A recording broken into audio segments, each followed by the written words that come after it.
Howdy everyone out there in Twitch land, I'm Mokog, welcome back to HexHunter. Today we are doing the... we're doing the audios to VIP. I wasn't quite ready for that. Although that's part of the charm, right? It was intentional. I knew what I was doing. Or something like that.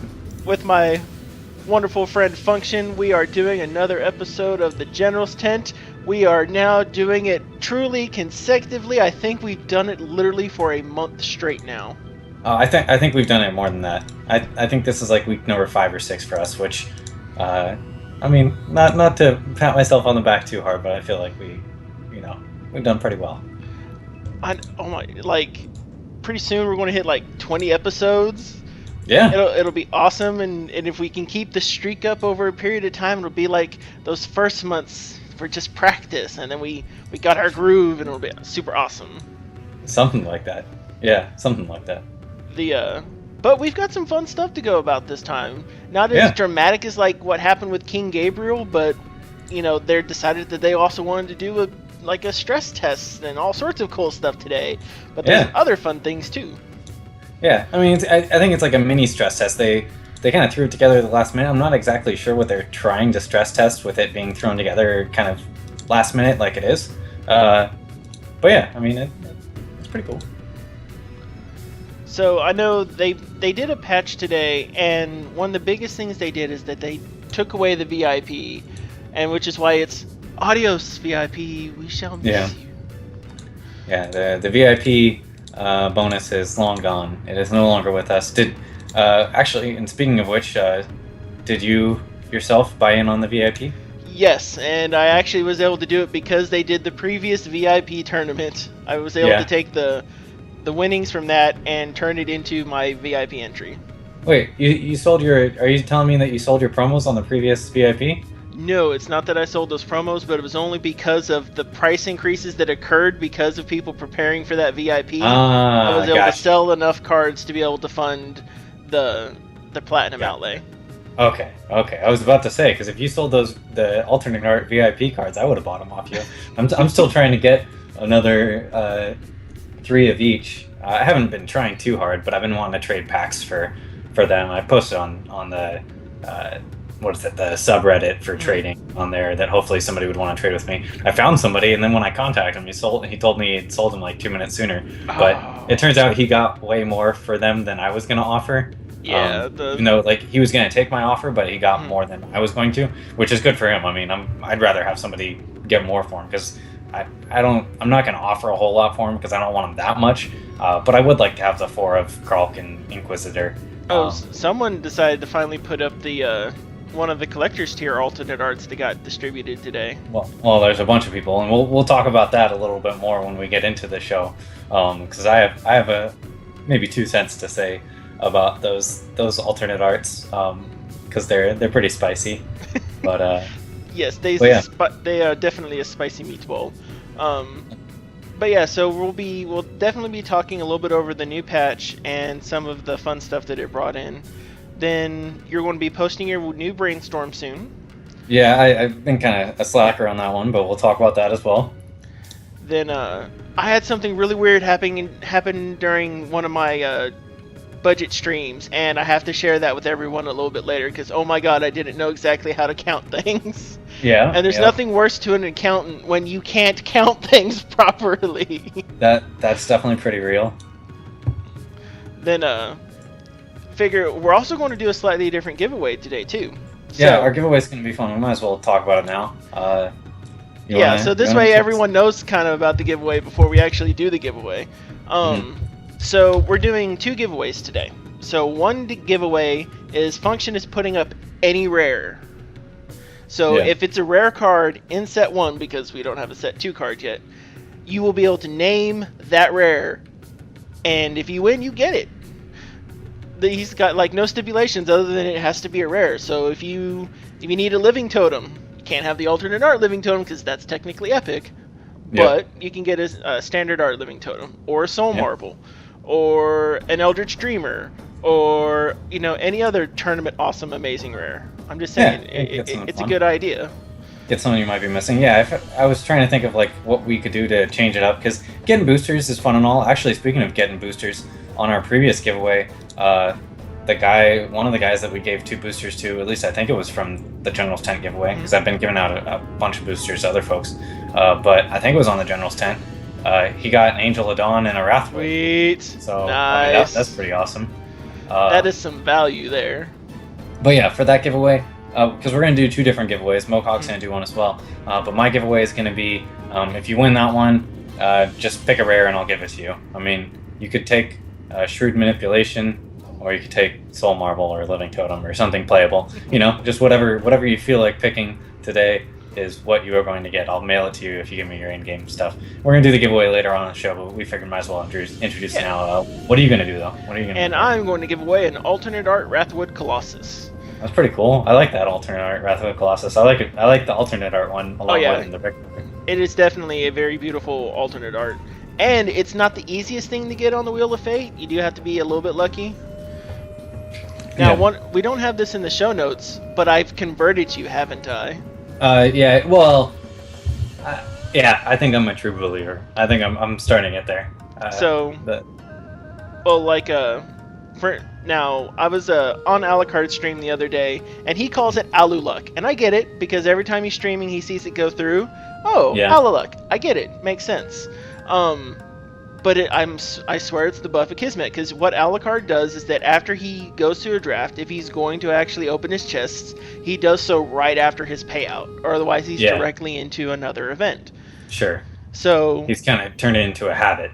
Yep, and so because it's a habit, it's like, oh, I'm just really like when he goes through. You get a buff, and it's awesome, and Corey never told us about it.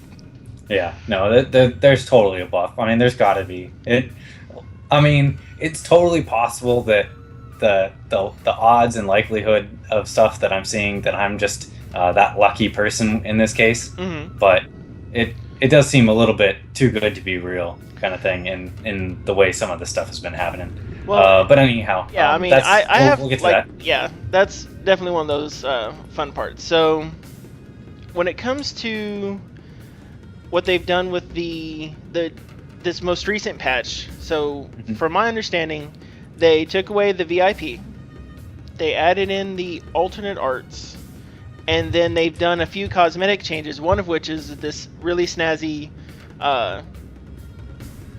basically they tell you what phase you're in and what turn you're on finally, so that's no longer just kind of a guesstimate on how things are going.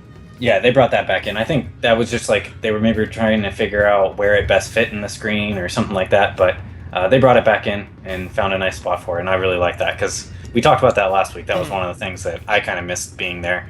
It kind of felt like a necessity, and so I'm glad to see it back. So I mean, and they're like little, I'd say this is kind of like one of those little quality of life patches.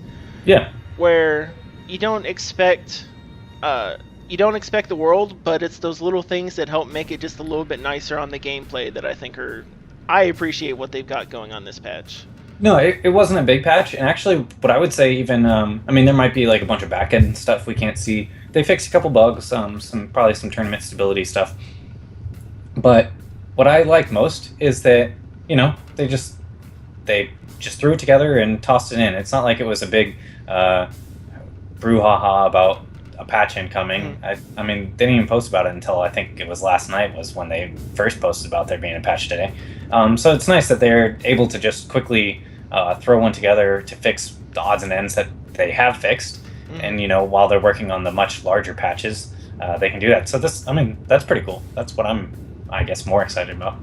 Yeah, so like on this one, specifically on the patch notes, and we'll do a quick reading of them. Let me get them pulled up right quick. So the general things that they've done, so they've added phase names in, and they're now appearing on the phase wheel, which we looked at, and they've removed VIP. So those are the big general things. Tournament-wise, at the beginning of a game, players now receive a waiting for your opponent to join message, which I kind of like the font on that. It's an odd small thing, but I appreciate that.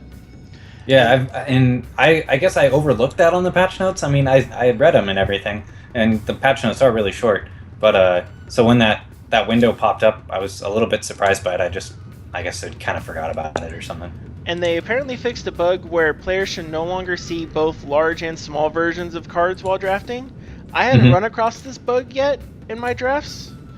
The only bug I'd seen is like one where like when you're in the reserve section, all my card faces would disappear, but then I'd sort it and then they'd all be back.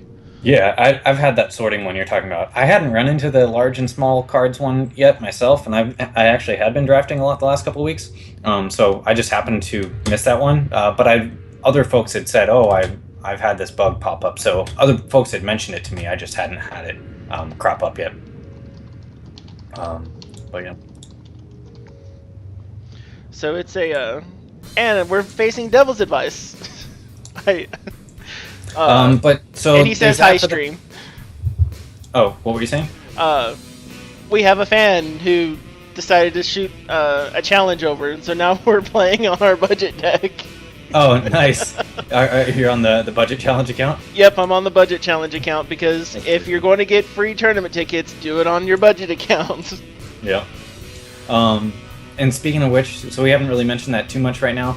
And I'm actually doing it myself on the budget account, is right now they're doing a very brief stress test that if you just go into the game and play at least one game on your account, it could be against AI, it could be against another player, it could be part of a tournament, any of that stuff, they're going to give you a free constructed tournament entry ticket for the 8-mans.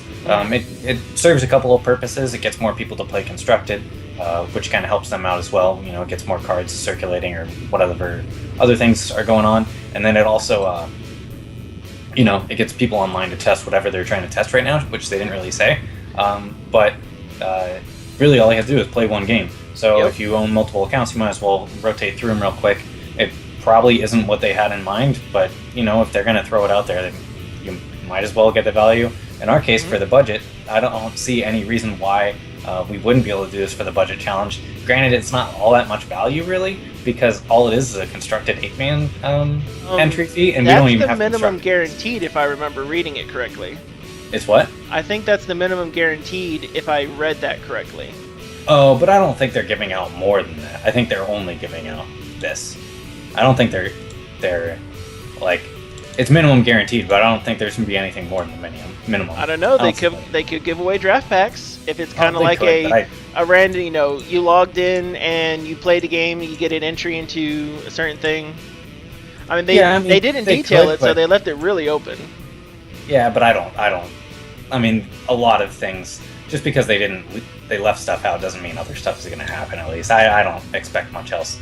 But going back to that, I figured I'd log in and play a game against the AI right now while we're talking, and I just had the AI play a post-combat suppressive fire on me. That was pretty OP. Yay! Yeah, so it's nice. I mean, the AI has definitely improved, but clearly there's still some work to be done on that. So that's kind of funny.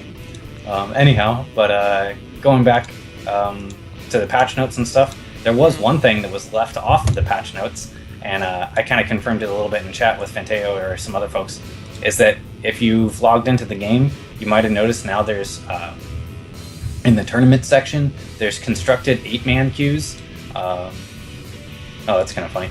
So there's constructed 8-man queues with no entry fee and no prizes, and I have a feeling that the reason they put these in there is that so people could test their constructed decks with sideboard in mind. Now you're going to be able to sideboard because you got to have best of 3, and it's probably just a temporary workaround in that sense. I would imagine at some point there's going to be prizes and entry fees for constructed 2-man queues. I think that's what I said. This is a 1-on-1 2-man queue that can just fire off pretty quickly. So I would imagine that we would see these as the real deal at some point, but in the time being they at least serve some sort of purpose, and that's definitely kind of fun. But other than that, do you have anything? Tournament level.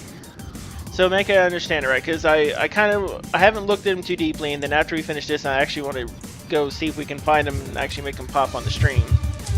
I don't know cards. No, he's almost about to kill me. So in any case, so that I understand, it's a 2-person tournament queue. Yeah. Where it allows you to get into your sideboard and do like a standard match. Yeah, so right now in Proving Grounds, if you and I wanted to test for the next big tournament, we wouldn't be able to play post-sideboard games without altering the decks in between playing. We'd just be able to play one-off games in the Proving Grounds. Yeah. By going into the tournament room, you can do this constructed 2-man queue, which will let you more or less play with the sideboard and stuff without going through the extra hoops. So it's not really something that wasn't already available, but it's available in a nicer functionality, which kind of goes back to what you're saying with quality of life stuff. Yes, most definitely. The patch is pretty minor, but the changes they made are definitely kind of nice quality of life stuff. And I liked it. Yeah, I want to see the queue. I want to get in there and take a look at it. Yeah, it's assuming that it's still up there. I mean, it was earlier this afternoon. Is it still up there? Oh, they might have taken it down. Oh, okay, so I guess that was a little preemptive. It looks like they removed the queue, but it was definitely in there before. It had constructed 2-man queue is all it said, and it was like 0 of 2 or 1 of 2 entry. So they must have removed it, but at least that's something that'll be coming sooner or later. That's strange that they removed it. Let's see. So I see competitive, constructed, 1 of 8, 1 of 8. And I see sealed and booster. So it does look like they have brought it down. I mean, they've got their scheduled events up and going. And, well, they have their staff queue up now, too. Normally, they don't have their staff queue up unless they're actually doing tournament testing. So that's probably what they turned it into.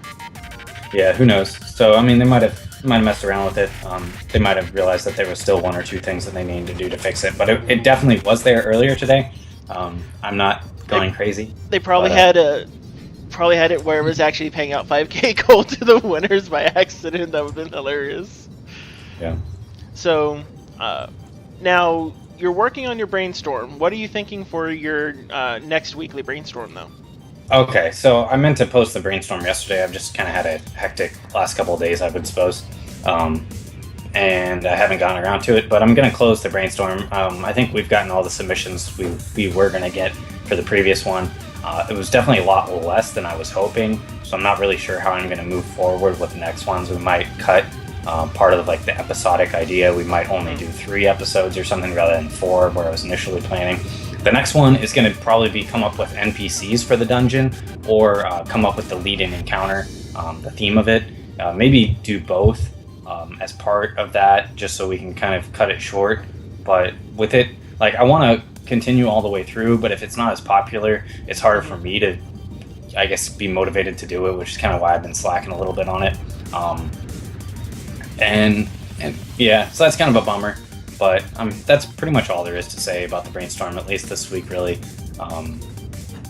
Not a big topic, but yeah. Let's see, so...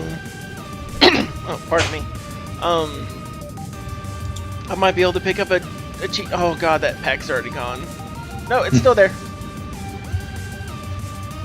But... So that's the brainstorm. Other stuff that we have to talk about tonight. I think there was one thing I wanted to mention too before we moved on. Yes. Before we move on, we just had a bunch of people join in, so we might as well mention the giveaway one more time. Yeah. We'll probably mention it again partway through. But as people are joining, the giveaway we're doing today is we're doing 2 different giveaways. First off, Mokog's going to give away a Wrathwood Colossus as the raffle. Alternate art. The alternate art, sorry, yeah. So that's a little bit snazzier. For my giveaway, what I'm going to be doing is we're going to do the raffle, and whoever wins gets to pick 1 rare, and I will send it to you. So whatever rare you want in the game, I'll send it to you. Legendaries are out of contention. It's just rares.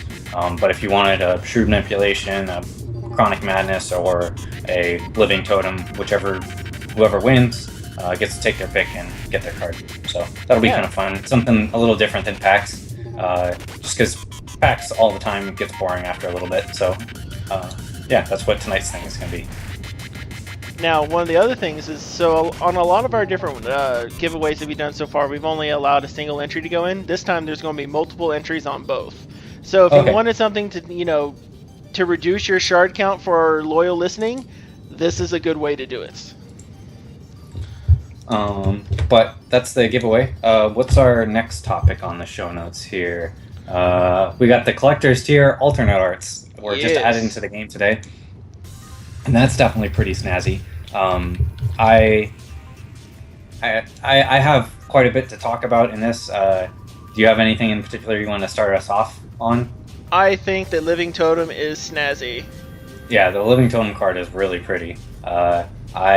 I definitely want them. And he's going to sit down here in the bottom right of the screen because he is beautiful. So you're bringing him up right now? Oh yeah, he's up and he's on there now. I got him nice and sized down. Yeah. So I definitely like that Living Totem art quite a bit. I don't have any collector's tiers, so I'm gonna have to try to find out how I can get a playset because Living Totem's awesome and the card is awesome. But with that said, like, holy smokes! Right now they're going on the auction house for quite a bit, and I didn't get collector tier. I got double pro, and thinking about it more, it's like, yeah, I'm kind of regretting not getting the collector tier because hypothetically, I mean, right now the Living Totems are selling, I think last time I checked, for like $55 basically. One supposedly sold for $70. Yeah, so I mean, the minimum I saw them on earlier I think was $56. I could be wrong. And the people with collector's tier got 2 of each promo. So if you got, I mean, the tier is almost already paid for itself just off of the Living Totems, has paid for half of it. That's a lot, and I don't know, I really like the card, and I'm kind of bummed that I don't have it, so I'm going to have to find out who I can buy it from or where I can get on the auction house, because those are pretty snazzy. Oh, most definitely. The collector tier was definitely kind of the dark horse. I knew it when the Kickstarter was going, but I wanted my pro tiers so badly because I love drafting and I'm just a sucker like that. So it was either I was going to get 2 pros or get a Grand King. I went with the 2 pros, but there were not a whole lot of people that pledged to the collector to begin with. Granted, everybody who did the tiers that were higher than it basically also gets the collector rewards, but there's really not a whole lot of people who bought that tier, and because of that, the less people that bought it, the more they're worth, because the supply is smaller, and they're freaking cool. Yeah, they're amazing. I'm at least for one day here having a little, I guess, non-buyer's remorse. But it is what it is. They're pretty rad. I'm gonna have to find out how to get my totems.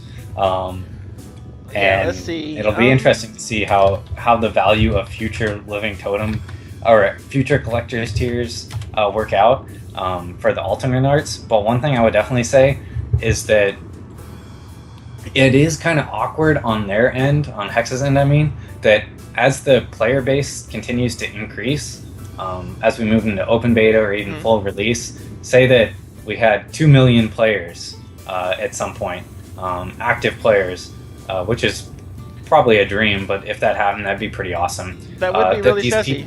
If PvE is super awesome, that's a possibility. So these people with the collector's tiers are such a small sliver of the population. It's kind of awkward on Hex's end that they're paying to have the art done for these cards that so very few people are going to see. Like, I thought that was something that was going to be kind of awkward from the get-go, way back in the day. But it's something that's kind of funny to think about. And as there's more people in the population, like, the price of these goes up and up. Like, those people who got those collector's tiers are pretty beast mode. Like, they're sitting pretty high and mighty, I think, right now. They're going to be pretty happy with themselves. So one of the things, and it's actually, I've went back in and just after the Kickstarter finished, I saved all that data so that you can kind of check and see how many had what, kind of what you could take a look at that initial starting beta economy that we had. And now this doesn't have the PayPal information because the PayPal backers were not disclosed, but everything that was done through Kickstarter, there were through the standard Kickstarter 650 collector tiers sold. Of the Grand Kings, there was 959 of the Grand Kings sold. 50 Dragon Lords, 24 Primals, 1 Immortal, 13 Producers. Okay, and I don't know whether that is a small sliver. I don't know whether the producers automatically get a full playset or not, They, if I remember correctly, doesn't the producer get 4 of every card forever? Yeah. So I would only guess that they're getting 4 copies of alternate arts as well. Whether they are or they aren't isn't that big of a difference in the grand scheme of things. But what you just said, I did the quick math and I could have missed a dividing or multiplying by half here.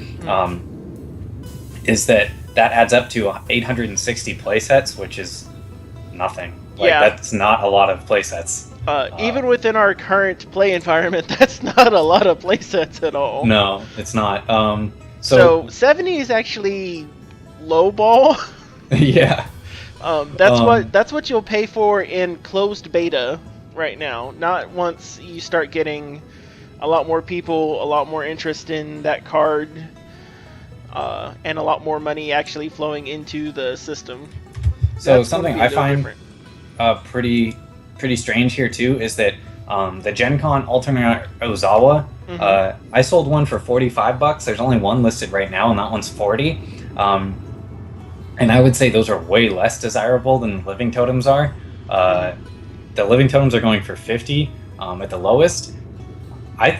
If you could just compare those 2 cards, I would say like the Living Totems are way underpriced for alternate arts right now. Because, man, like Living Totem is a card that is going to continue being good. It does something that like no other cards currently do, and it's something that as more sets come out, it's going to continue being good in the same way it currently is. Whereas a lot of other good cards that are currently good, like if you would say Vampire King, they're going to continue releasing cards that do more or less the same thing or have an effect when it connects, and they're not going to be... It's going to devalue Living Totem, or devalue Vampire King, I should say. Yes. Living Totem is going to maintain that kind of value that it has. So actually seeing it at $50 almost seems low right now in that aspect.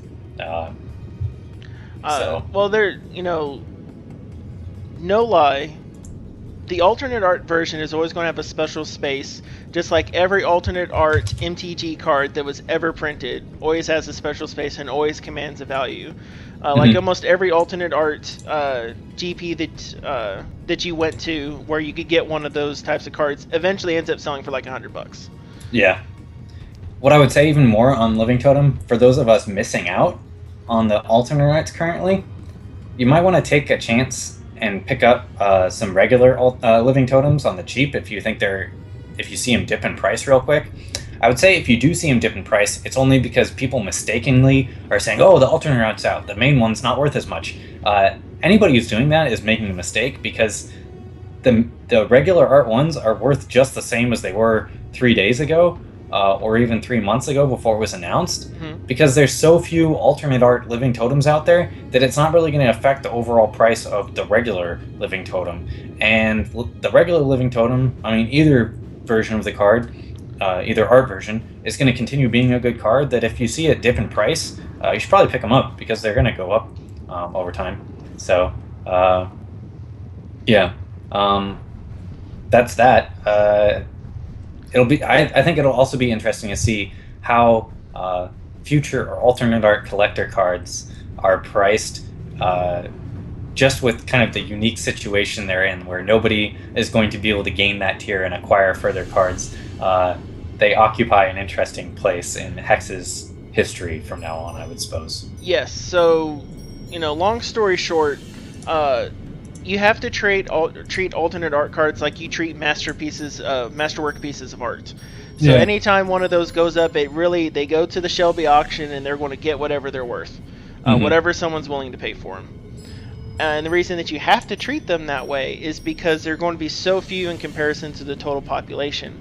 Right now, it's a lot like buying a brand new limited model sports car. The alternate art Living Totem is like the... Oh my goodness, I'm such not a car guy that I don't have an appropriate example for this. Basically, it's that limited run hot rod that's got the designer body, that's got everything tricked out on it, that is just an amazing piece of work. Unfortunate. It's going to you're going to pay a premium for it. End of story. And you're thankful for being able to even acquire one, because if it maintains its condition, which it's going to down the line, because they're all digital. Yay! it's going to be there, and it will resell for terribly high because it's more useful than a card to all of our players. Well, in this case, so if you wanted to buy a playset just off the auction house, it's going to cost you about probably 225 platinum currently. A little, maybe $220 worth of platinum, I should say. Which I would like to have a playset, but $220 is an awful lot for basically a card I already have. It doesn't change the functionality, it's just the way it looks. And, TCG players care quite a bit about these types of things, obviously, because we're still talking about it. But I think right now, I don't think I could justify paying over $100. That's just me personally and what I have budgetary-wise, so likelihood that I'm going to see a playset is pretty low. But we'll see. I might sell some packs and try to get it that way. So it's just fun. Looks like the lowest living totem you can find right now is going to be 4,700 platinum. It's a deal. It's less than $50. Buy now. Buy. That was my Jim Cramer moment. I apologize, everyone. I can't stand that guy. But this is probably the lowest we want to see him to start out with because they just hit everyone's accounts. Everyone's extra ones hitting the market. So if I had the platinum, I would be dropping down for at least one of them. But it's got a pretty wide range and it's pushed down a little bit. They started off at 7,000 platinum and they're pushed down to 4,700 buyout, which isn't terrible. And heck, I mean, even Master Theorycraft is still worth picking up for a good tournament deck. Just imagine when all of a sudden we can start getting tournament wins and stuff on these cards. Oh, look, Sorry, go ahead. Just imagine if, like, with set 2 that Master Theorycrafter becomes better and becomes a tournament. Like, even if it was a tier 3 playable, people who got him cheap are going to be pretty happy. The one other thing I would say, too, before we move on, is that you might think, oh, the people who are the collectors or who got that tier aren't going to want to sell them. I think you would be very surprised that there are probably a lot of the people who bought the collector tiers bought like 5 to 10 of those tiers. Like I have a feeling that some were purchased to sell. Yeah, some people definitely knew what was going on, because that's definitely the case with the tier. Is that the value you were getting out of the other ones was pretty tangible. You could kind of at least put your finger on it a little bit. Especially with like the pro tier, it was very clear exactly how much value you were getting out of that over the lifetime of the tier. With the collector ones, because the nature of it is that the more people who pledged it, the less it became worth. Even though if they had sold out, it would still be worth quite a bit. It wouldn't be worth really any less than it currently is. But I have a very strong feeling that the people that pledge collector tiers, that there are many people out there that probably bought a dozen of them or something, bought them in multiples with the expectation that they would keep some for themselves and sell the rest and very quickly profit. So, yeah. Well, I mean, especially with you getting 2 of each promo each time. So, which means, how many do you particularly need for a deck? Well, you're always going to need your 1. Preferably you want a playset when you want to completely pimp out a deck, which I get. So that means technically to get your playset you only need 2. If you had the liquidity at that point in time and you could venture into 3, the extra 2 are gravy and you're not giving them to your buddy, you're turning them into value. So it's kind of like one of those be honest with yourself sort of things, because that's just kind of way it needed to be. But we'll move on to the next topic. Actually, we were just about to talk into the budget challenge stuff. Before we do, I wanted to ask you a quick question. This was something related to not this week's patch, but what was it, last week or the one before, the bigger patch? Yes. Which gave us the F8 and F6 keys, I believe it is, that will let you pass priority over the course of multiple phases. How many first off, I guess, how much have you been playing recently, and how many times have you punted the game by pressing those buttons? I've been playing at least every other day, multiple games, 2 to 3 hours at a time. So I've been playing an awful lot of games, and this does not affect me. And you know why, Function? I'm a clicker. I click. I use the mouse. I even did it when I played World of Warcraft. I'm terrible when it comes to making sure that, utilizing the keys to actually maximize DPS. I was terrible at it. But so when it comes to the buttons here, I was never really a button masher until I had like a minute or so left on the clock, and then I was just trying to push the turn through. So I haven't had to punt because it's just not in my playstyle. In that case, I'm going to have to, now that I've learned that you're a clicker, I think I'm just going to have to get up and leave. Because I click? Yeah, I don't know if I can do a webcast with a click. No, I'm kidding. But yeah, no, I've never understood like people who were just like literally clicked every single one of their buttons in WoW. Like that always boggled me. And I was in guilds with people who did, and we were pretty serious about raiding. At one point I was in like a server first guild, and we were really serious about it, and we still had clickers in those guilds. It's like, how do you function? Like how do you do anything if you're a clicker? Like I never understood it. But yeah. Well, and just to kind of, it works a lot better when you're in a turn-based strategy game, of course. Yeah. And what it is that if you play the right class, you can get away with it, and depending on how the quality of your internet connection allows you to mitigate that, no matter what, you're still going to have that detriment associated with the clicking because of the delay that goes from the mouse to the computer is nowhere near as fast as what's going to go from the computer, and then from the computer out to the server and then back. Just the human reaction time is not fast enough to maximize the DPS. That's when you join a casual raiding guild, and then you go run along onto the fields of not getting world firsts. Yeah. And you have a lot of fun. And then when you realize you're still the top DPS, being as a clicker still, you're like, oh, if that's how we want to do this, that's how we're going to do this, guys. It's all good. I mean, ultimately, you should play the way that best suits your own playstyle. Like, if that's just the way you play and that's your optimal one for you personally, sure, you should do it. Mm-hmm. But even like without talking about the lag and latency stuff, because now we're not even talking about Hex anymore, but even if you're not talking about the latency and stuff like that, there are just some things, like some actions you cannot perform if all you do is click. Like, sure, I'm guessing when you're talking about clicking that you use the keyboard to move, mm-hmm. I would hope as well. Because then if you weren't, you're in a whole nother realm of fail. But if you're at least using the keyboard to move and you're clicking your abilities, there are just some things which you will not be able to do. Correct. So it was the trade-off in the story with this was I was talking with one of my buddies, and when I started WoW shortly after Alpha, I wasn't in the beta, I was Vanilla WoW, excuse me. So I got into Vanilla WoW, and I was not the most experienced with utilizing the keyboards for movement. I was never big into the first-person shooter, so WSAD was not something that was, I would say, native to my play style. Yeah. So, but one of the things that came up was they were trying to get me to also button click and then switch over to using the mouse to move, and it's just not how I flow from hand to hand.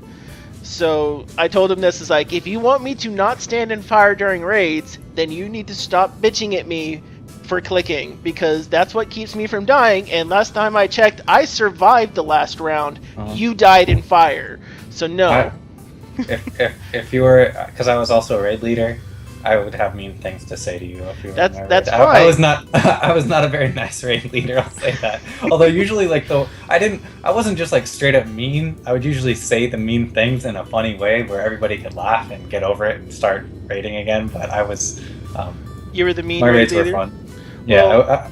You know, the big difference that it comes down to though on that was, I was never the lowest end on DPS. I still did my research, and I didn't die to fire, and that was enough to be in our level of raiding guild. Sure. And it worked. Yeah. So. Okay.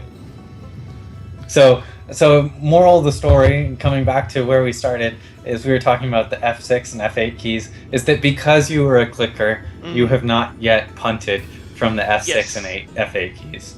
All right. Well, surprisingly, like, because in previous games that were online and card games, MTGO, there were similar buttons. I think they were actually different. I think it was like F6 was the main key, or F2, something like that. Anyhow, I punted really frequently by pressing them, and it was probably because I was only halfway focused on it. I was usually like watching a YouTube video while I was playing, or maybe I was playing with 2 different games at once or something like that. I've only punted once though so far in Hex, and by punt I mean like pressed it when it wasn't optimal, and so I missed something. It might have not even been something where it cost me the game. In this case, it actually did cost me the game. And it was unfortunate too because it was in a draft where this was a bug that has hopefully gone away with today's patch, but where it had caused me to lose game 1 of the round for no apparent reason. And so when I F8'd, it cost me doing 2 damage. Actually, no. Sorry, I'll rewind completely. That's not when this happened. This F8 was in the game that I was talking about last week, where the malfunctioning warbot that I forgot about won me the game. That was in the F8 game. So that was. I thought that was the game you were talking about. I'm like, did he have another punt? I thought he was only talking about the one punt. Yeah, no, that was the only one. Was the malfunctioning warbot comeback game from out of nowhere that was kind of awesome and epic. I have had a lot of epic games recently. The other night when I was drafting, there were some pretty amazing top deck like a beast games. But we're going to talk, so that's my punt question out of the way. I've only punted once so far, and that was the Warbot one where I ended up coming back and winning. But moving on, talking about the budget challenge, you had something strange you were saying come up the other night? Yes, so to start this off, I have to give a shout out to Ivy Stone. They are a constant viewer on our streams. They're on Alucard streams. They show a lot of love, and they do even subscriptions on several of the streamers. They're a big community supporter, and we were doing the budget challenge, and I was just at the end of my second draft, and I thought I had a good deck pulled together. My opponent drew better and just had the right answers at the right times, and I'm like, I made it into the second round by the skin of my teeth because it was one of those where everyone drafted well and built good constructed decks, or as good a constructed deck as you could with the draft environment. And we're just going in, and I'm like, you know what? I'm this close to being able to do a third draft on with what I've got here. And I'm looking at this, and I'm like, I have to, I'm calculating out, and I'm writing it down. I'm like, okay, if we sell this old hog for this much, and we sell this one for this much, and looks like we'll be able to get by, and we might have maybe 10 to 15 platinum leeway. Okay. And then all of a sudden, I see in the chat, check your mail, and I see my little boop pop up, and I'm like, what's this? You know what was sitting there in my inbox? What? A Jadim. Okay. So I don't even know what Jadim's selling for on the auction house, but if I had to guess, maybe like 600 platinum. It's a good card, and it's a legendary. Well, right now they sell anywhere from 300 to 400 platinum, and what we were needing was about 300 or so platinum. And I'm looking at this, and I'm like, did I just accidentally use a lifeline? Yeah. So I don't know how I feel about that situation, because it's not like you were actually asking for it, and but then also I think if we weren't doing the budget challenge, you wouldn't have gotten it. So it does fall in a weird gray area. Like, you could just send it back, but then on the other hand, the person gave it to you. So exactly, because you don't want to be basically, you don't want to be an ass and be like, no, I've got too many resources on my other account. Please don't send me the gift that you just sent me. That's really rude and just kind of terrible. Yeah, you don't want to be a dick about it. So I settled on a median for that one, and I'm like, awesome. I do have another that's a main account, so here's what I'm going to do. I'm going to send you 2 packs, and that's about kind of what a Jadim's selling for right now. So that way, I sent them from my main account. I sent them 2 packs over. And to me, that seemed a little bit fairer, just from like the challenge perspective, because anyone who reaches out and gives to anyone for any particular reason, but they just give out because in their mind at that moment they think this person can use just a little bit more. I'm okay with making that a proliferant behavior to anyone. The only thing here is that I'm playing devil's advocate a little bit, Mm-hmm. so I'm still not sure where it fits. But I would say, does it undermine the goal of the challenge series? I think it does a little bit, or not the challenge, the budget challenge. I think it does undermine it a little bit, and like you could still send the Jadine over to your main account. I don't know. Yeah, I don't know where I personally stand on that one, because we have the lifelines in there for a reason, and this isn't really a lifeline because you didn't ask for it. So how does it fall in there? It's a tricky kind of slippery slope area. Yeah, and I personally think that it's a good idea to use it as a lifeline, and maybe just kind of take out whichever lifeline might have been like the lowest edge of value, or maybe use it as like a community lifeline, because to me it makes really good sense for what you don't want to happen too often, because otherwise you just kind of ruin the idea for the budget challenge. Well, while we're at it, I mean, we kind of wanted the lifelines to be a little bit splashier, or like we wanted to be able to record them and know beforehand. But while we are talking about it, that does specifically fall directly under what we were saying the lifeline, the community lifeline was. It's something that's more than 100 platinum and less than $20 worth of platinum, I think is what it was. I mean, that falls in the realm there. That you could just say that's your lifeline. I think we got to go with that. That was just the community lifeline. I think that's fair. I mean, then it does fall within the rules and guidelines of what we set forward, and because especially when we put it that way, if you didn't count it as your lifeline, then it really feels like cheating a little bit. Yeah. So I think we're at a consensus. So we're going to count it as a community lifeline. So Ive Stone is a community supporter, and I'm going to have to do something even extra spiffier for Ive. Yeah. Maybe play some Proving Grounds games against them while you're streaming, or do something funny to tie it in. Because we did want to tie it in to make that like a video where you'd be like, hey, I'm using the lifeline. So maybe you can make another video where, hey, this is my lifeline video, kind of like a post, I was going to say posthumous, but that's not the right one. But, after the fact, lifeline video. Anyhow, but that's pretty much what you want to talk about, the budget challenge, right? Which it was so unexpected and so awesome to be like, they gave me a Jadim so I could draft again. That's pretty cool. That is pretty cool. And you said you went, you lost in round 2 of the draft, so at least you got 2 packs back. That's good. Real quick, while we're just talking about random stuff, I was just looking here on the auction house. It looks like the living totems have now dropped to $43 worth of platinum. We'll see if they drop much more. I think if they were to drop to $25 worth of platinum, I would probably snatch some of them up. They dropped to $25 worth of platinum. I would probably at least snatch one up, and I'm a penny pincher. That's a pretty significant, because I'm kind of being stingy here too. That's a pretty significant drop. I don't expect to see him drop that much, but that's when I would start at least thinking about it. Or not that's when I would definitely jump in on it. I would probably start thinking about it a little bit higher than that.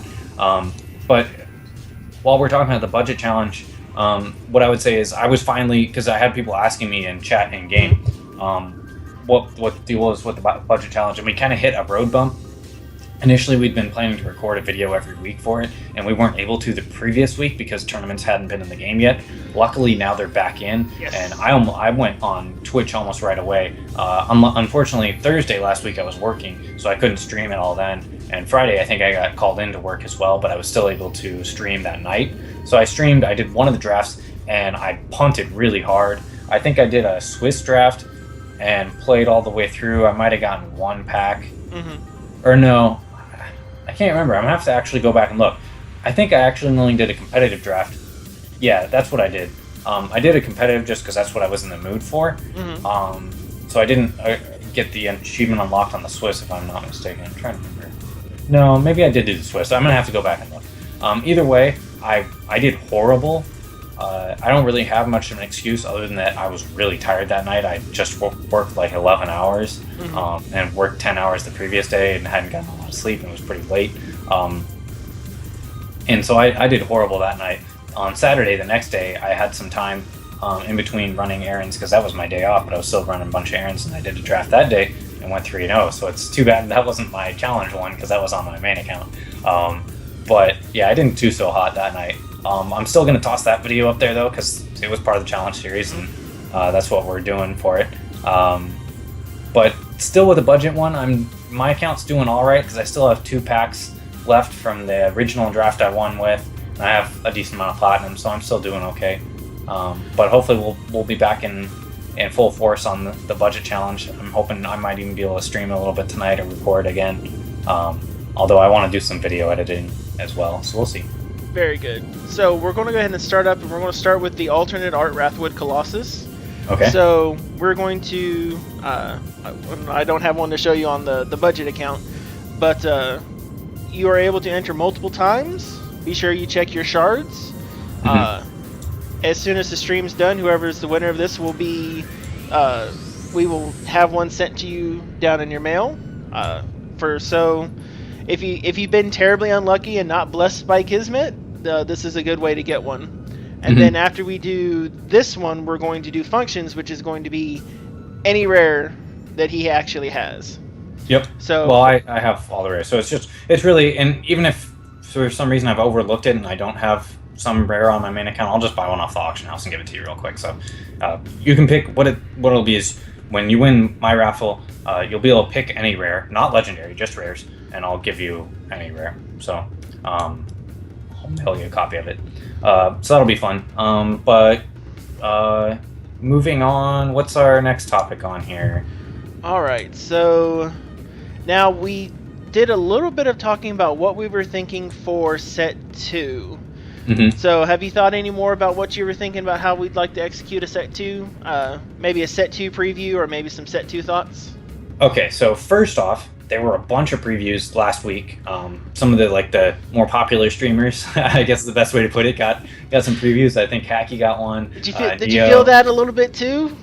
Well, no, not really, because I mean those guys have earned it. I haven't put in the same definitely. effort that they have, so I didn't really feel it at all. I'm glad they got some. I'll be honest. I wanted to share one on the general stand as soon as I saw they were going out. And I kept checking my mail. I'm like, I wonder if Function got one to share. Yeah, it would be really cool if we were able to, if we did get one on here. Like, now that we've become more regular, hopefully, maybe for set 3, we'll be back. We'll get on the list there. Because I mean, I got one of the set 1 spoilers, although it was one of the very last ones to be given out. I got kind of overlooked on that a little bit, but I'm glad I still got one. And actually, it was the type of card that I like. It was Shrewd Manipulation, so hype on that. But really, no. Props to the guys who got the spoilers on theirs. I do feel on some level that it is a missed opportunity that, like, I don't, and not in the way where I'm like, it's a bummer that those guys got it or anything like that. No, I ultimately 100% agree that those guys all should have gotten spoilers and stuff like that. What I would have liked to see, though, is more of a timeline almost, where the Hex channel said, or the Hex update or Twitter or even on just the main site said, hey, we're giving spoilers out to streamers. These are the ones we're giving them out to. Stay tuned on X day, Y time, and tune into their stream. Like, I almost feel that way is. That way we kind of had an idea, and you could pre-plan it to kind of hype the stream from the main channel. Exactly. Like, I feel like they could have built up the streamers stream a little bit more. Like, they could have helped those guys out more than just being here's a promo. And I'm sure that, like, I talked to Neo, he had mentioned the night before when he got it and stuff, but it would have been cool if there was a little bit more of a promotion one. It was nice that they did it. So in the way they did it this way, it feels more of like just, hey, we appreciate what you're doing, which is pretty cool. And here's a little surprise, like the way Hacky's saying, it was just a Friday afternoon surprise. Yep. But I feel like there was a missed opportunity on the end of the streamers out there that they could have gotten a little bit more out of it if the Hex channel promoted it themselves too. Because especially since they did it on a Friday afternoon, I think. Why didn't they include it on the update? Or maybe if they did include it on the update, I missed it. But still, I would have liked to see that. And maybe going forward, hopefully that's something we'll see. But I still think it's awesome that they're giving out the spoilers and stuff. And it's a good sign, too, that they are. Because hopefully that means that we're on the cusp of finally getting set 2. And that goes back to what we were talking about with our topic here. Yes. So it's sorry. So one of the things, just kind of along that similar vein, here's a thought. So one way that you can still execute, so you have a few really cool unveils to do for your streamers early ahead of time. And Vento could still put together this release stream as long as he, pulls in the people in the community that he thinks is going to be able to enhance the marketing for open beta and set 2. Yeah. And what you can do is you can lead all of that up into doing a PDF like they did for the spoilers of set 1 for alpha. I think that would be a good idea. I think that would be good. I think that's a pretty reasonable way of doing it. I would just like to see... I guess all I'm saying is I'd like to see a little structure to it. Even if those were the only 4 people that were going to get spoilers, which I'd be totally fine with, I think by building a little bit structure to it, everybody stands to gain from it, including the audience, even. Yep. So that's my little spiel on that. But going back to talking about us and our set 2 plans, what I think we probably need to strike while the iron's hot. And by what I'm saying there is that if they're starting to do set 2 spoilers, set 2 is probably going to come pretty soon. So remember they're going to do open beta before they do set 2. They did announce that. Well, they announced it, but then they said that might not really be the case. That I think it depends on whatever is ready first is what we're going to see. I feel like that's probably what we've changed into, because they were planning to put set 2 out at one point. They said in August. True. And they were planning to have open beta, the second week of September at one point. So obviously that plan has changed. I think it would be reasonable to expect that other plans have changed as well. So that's that. One thing I just noticed that's kind of funny on the Hex Globe, and I really think that they should fix it on this one, is I just noticed this right as we were talking because I have my auction house window open. Yep. So you have the Hex Globe spinning, right? Yes. It has what is either the exit wound or the entry wound of the meteor and the planet, but it doesn't have the other.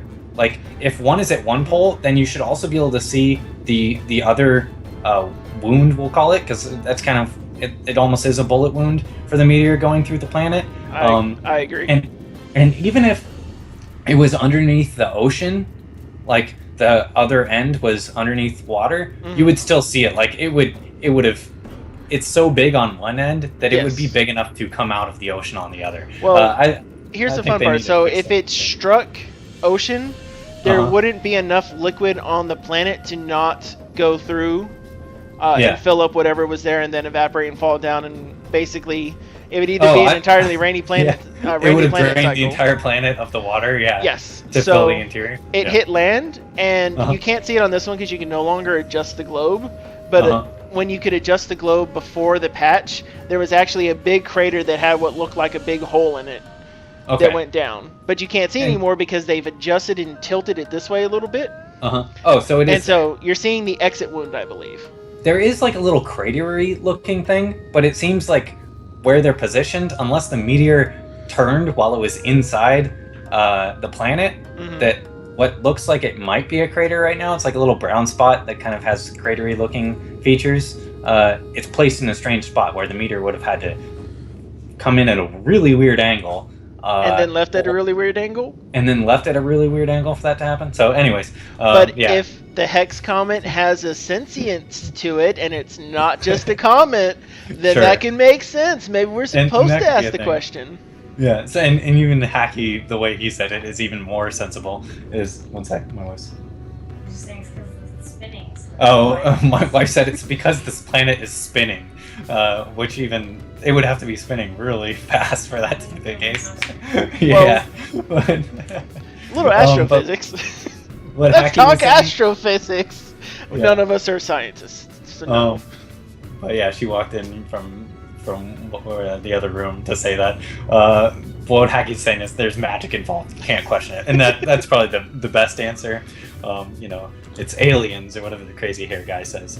But going back to our plans, that was a complete tangent which had nothing at all to do with what we were talking about. Going back to our plans for set 2, I feel like if now they're starting to roll out spoilers, that hopefully set 2 is pretty close. So hypothetically, it could come out within the next month. I think that's a pretty reasonable estimate. It's not a bad estimate. So here's my conspiracy theory about that. So I think King Gabriel was just a huge patch that needed to get done for technical side to slot in all the work that they've been doing. Without a doubt, yeah. And which, no matter what, that kind of thing is true. What I think also is very pertinent to think about, though, is that it is a good possibility that they've had content lined up, and that was one of the reasons why we didn't have a few accelerated fixes and the like that could have occurred. Because if you take a look at their response after King Gabriel dropped, they went ahead, they brought tournaments down, and in a week they fixed more bugs than they had fixed in a previous month. Well, yeah, kind of going on what you were saying, is literally, in a lot of these cases, it would have been an absolute waste of time to fix bugs before King Gabriel, because before it, they probably would have had to redo that entire fix anyways. Yeah, because in a lot of cases, it would have just been lost time. Some of it would have been salvageable, because Unity being, it's not like they went to something other than Unity. They just went from a slightly duller version of Unity to a really shiny version of Unity. So but what I think that makes a difference, it wasn't the priority in that case, sure. I think I think it was a good shot that we would have gotten maybe towards the end of August set 2 in the case of, what's the best way to say it? We could have had set 2 in August if the patch King Gabriel dropped in the middle of August. I think that's would be a pretty decent timeline for that, but I think because it didn't, and because it took longer to get that patch out, and they wanted to put that a little bit more Blizzard into that patch than just getting it out to make sure it works, I think it turned out better overall, personally. Yeah, no, I agree with you too. I would just repeat the same things you were saying if I said anything about it. Going back to the Hex meteor going through the planet again real quick, somebody was saying in chat, it could have been an all liquid planet prior to the meteor landing, like going back with what we were saying of how you were saying it would have just drained all the water if it came out where there was water. So yeah, it could have been all liquid, but then there wouldn't have been any surface dwellers, and we know there were surface dwellers, so that's kind of ruled out, because that was one of the first things I thought is, well, where did all the the water could have all gone, and there is a lot of water on the surface of this planet. Yes. So that's pretty reasonable, and it might even be the case, but it's best not to think about it, I guess. But going back to our set 2 plans, we've got on so many tangents. So with it coming out in probably approximately a month or so, fingers crossed, and I think that's pretty realistic. We should probably get on the ball with this pretty soon. I still want to kind of do the step-by-step with what we were saying, is start off with kind of a audio tonight our one is titled Adios to VIP, so this would be Adios to set 1, is so that we would be doing our highlights of set 1 as a video and as a little thing. Have you done the drawing yet for your Wrathwood, or is that still going? That is still going. In fact, let's go ahead and draw that now. Well, don't draw it quite yet. We'll give it, because I think there's still some folks entering. We'll give them just a little bit more, but yeah, now's your last chance. If you haven't entered yet, enter now for the alternate art Wrathwood drawing, and then after that, we're going to do the drawing for my rare one. But anyways, we were talking about our plans and stuff. So we wanted to do like a retrospective on set 1, and that would just be a 15-20 minute video that hopefully we can record sometime this next week before we do our next generals tent, maybe. And then I want to start doing a look forward at set 2, and I have a couple different ways to look at that. I don't want to do a whole spoiler where we talk about everything quite yet, because the whole set hasn't been spoiled. I'd rather take the time to do the full spoiler talk when we actually have a full spoiler. That'll be more worth our time. But we could still talk about 10 cards each of us is looking forward to, or something along those lines. I think. And you think maybe now, we don't have it confirmed yet whether or not they're going to do a full PDF spoiler like they did for Alpha. Yeah. It'd be really nice if they did. Hint, hint, hint, hint. I don't know if I actually agree with that or not, whether or not I would like them to do that. Let's hear why. Okay. So first off, I'm not a big fan of data mining. In a lot of ways, I think it spoils some of the marketing of games and makes them less exciting. I think that was definitely a case with MMOs. With WoW, when data mining really got crazy, it still is really crazy. It still is crazy. That a lot of the exploration, which to me is a big aspect of MMOs, got taken away from the players. And sure, you could avoid the spoilers, but when those spoilers were posted on news sites that you wanted to read the news that was non-spoiler related, you didn't have much choice. Like, it was just put in your face. And then even then, if you really were able to avoid all that, players within the game spoiled the stuff right away too, and way ahead of time. So you couldn't really avoid it too much. That's my spiel on that one. But what I would say is, for a full spoiler on the set, is that comes down to what type of pre-release do they want to have, if any. And this isn't really such a case for set 1 or set 2, but I'm talking more like way in the future, when they've actually kind of fleshed out the game and they have their marketing down really strong on this is how we're going to do set releases.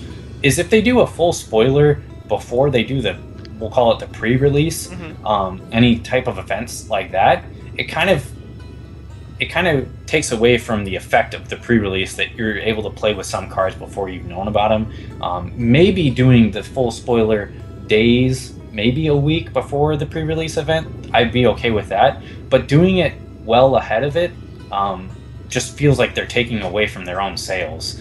And I don't want to see that happen. Like, I want them to get all the money that they've earned, and I don't want to see them shoot themselves in the foot. There are ways to do full spoilers with the community, where you or I would be getting one, and we'd be signing an NDA where it says this is the only card that you or I are allowed to spoil, although we're allowed to see the entire set. Because there is a reason to do that, is it gives you context with which you're talking about your own spoiler. And that's important, and you can still talk about that context without spoiling other cards when done correctly. So there's that. There's a lot. It's a tricky space, and it's about coming up with what is your goal and what are you trying to achieve and how are you going to achieve that. And it's about lining up your actions with what your goals are and stuff like that. So I'm not sure I really have right this second what the best answer is on it, but if they're going to do some sort of full PDF spoiler, I'd say handle it with care. That really spoiling stuff too far in advance, obviously that doesn't help anybody. True. And if they're going to have some sort of pre-release type events, in order for those to maintain as much hype as possible, don't spoil stuff more than, I would say, like 4 to 5 days in advance of that pre-release, even if you do choose to.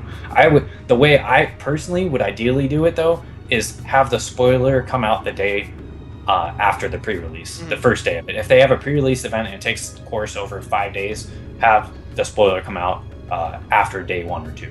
So let's jump in and let's go ahead and give away the Colossus now.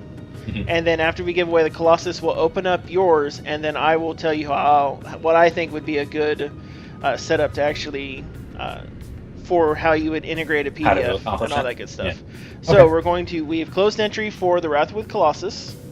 We're now going to pick Noragar49, you Aussie winner. You need to send me your in-game name so that I can make sure to get this to you. It'll come from the main account. Grats. Woohoo! Technically, Wrathwoods are doing really, really well right now. Yeah, I mean, it's a good card. Yeah.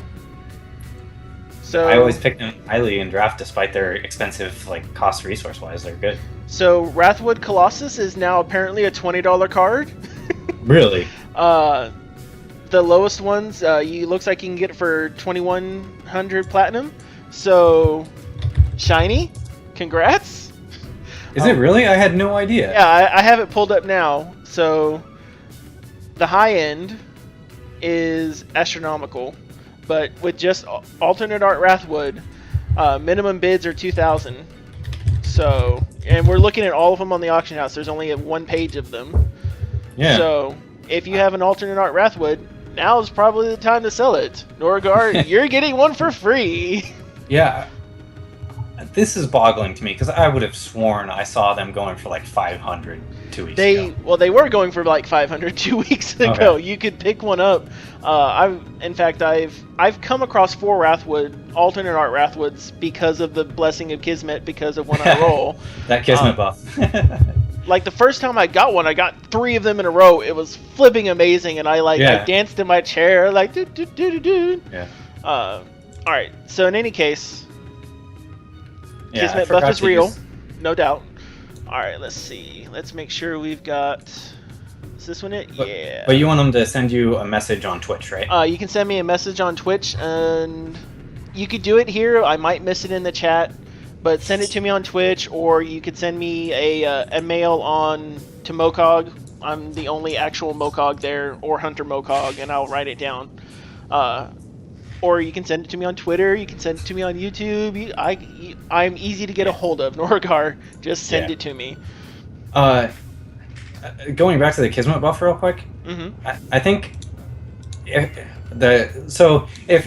I've kind of maybe I've been converted to a true believer on the Kismet buff now. That and for people unaware, the idea is that I'm only saying after you win a tournament that you get a buff to your chest rolls with Kismet that you're not necessarily guaranteed to get good rolls. You're just guaranteed to get something other than whips. That would be if I was coming to a consensus on me being converted. That was the only bogus claims that I'm ready to make. I'm not quite ready to dive in all the way as you are.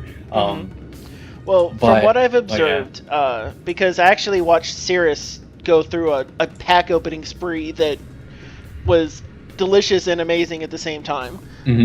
Which your auction is open now, or auction. Your card is now up.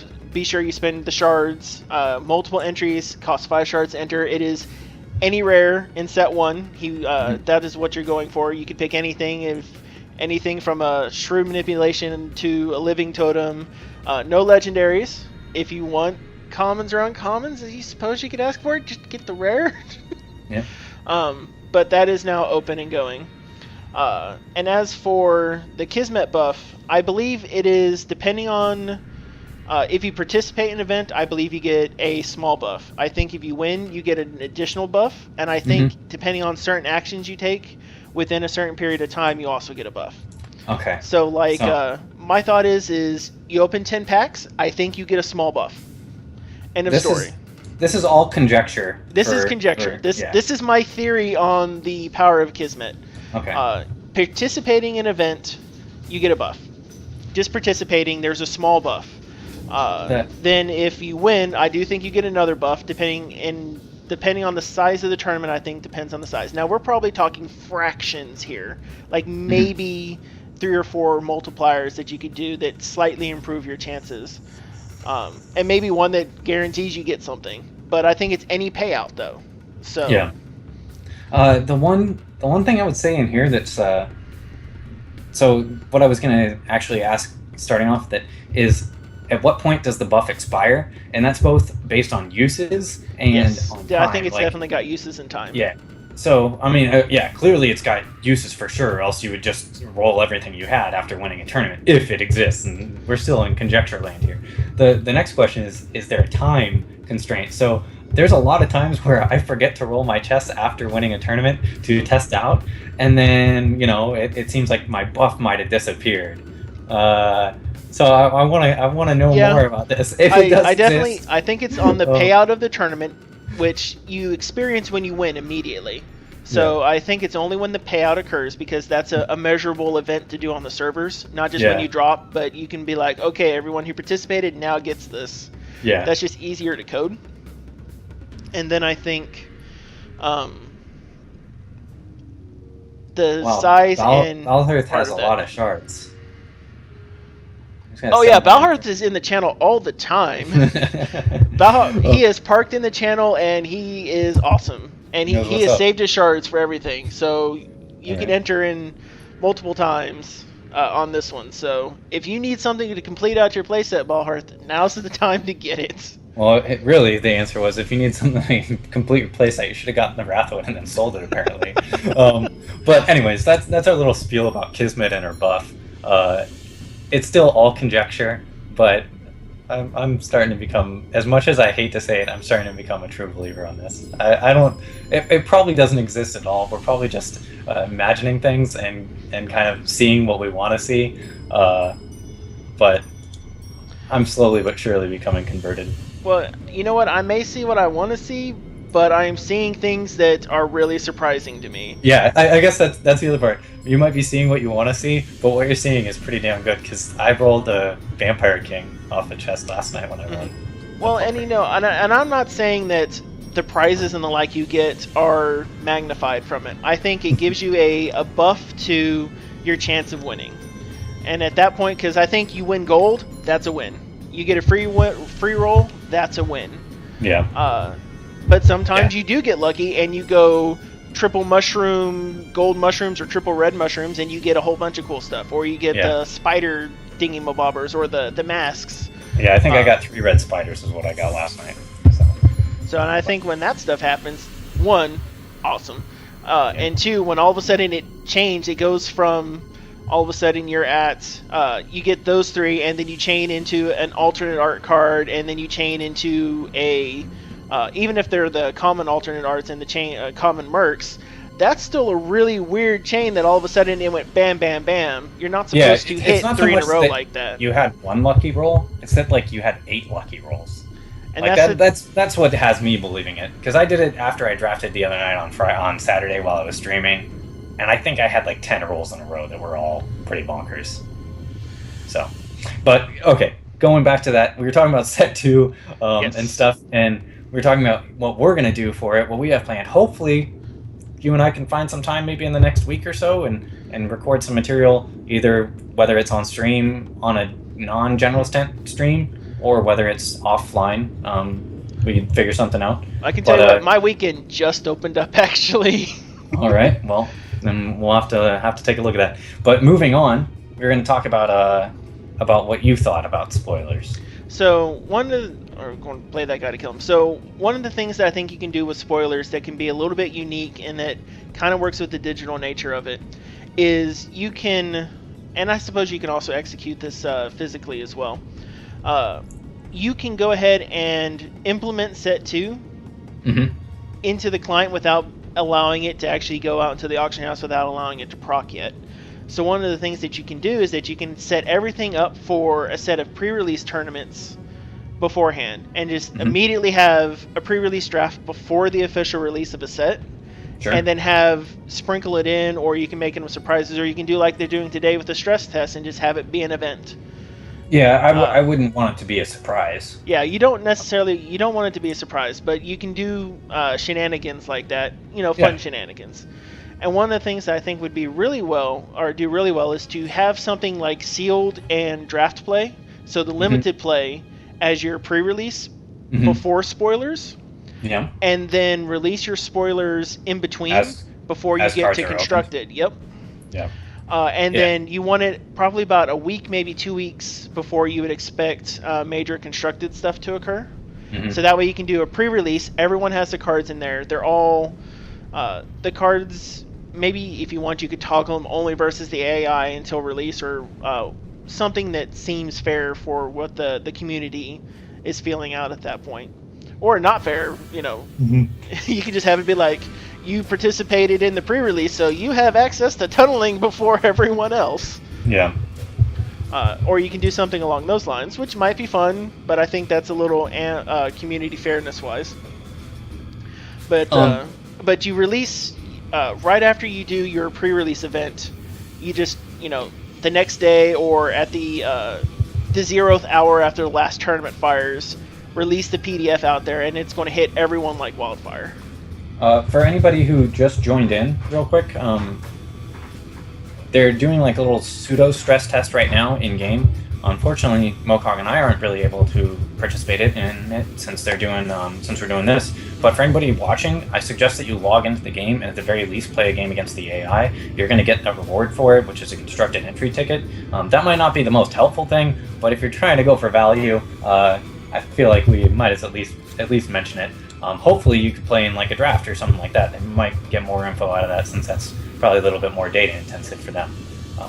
But yeah, so I get what you're saying. Kind of rolling it out that way. What would be interesting with the way you were talking is if they started off with limited events with sealed and draft, is that as those cards were drafted, the PDF unlocked the other cards. Like, now they that started would be showing. really sweet. That would be pretty sweet if they had it like fully integrated into a website rather than just on like a PDF. And I really hope at some point we do see a new website. They talked about a new website back in the day, and that hasn't happened yet.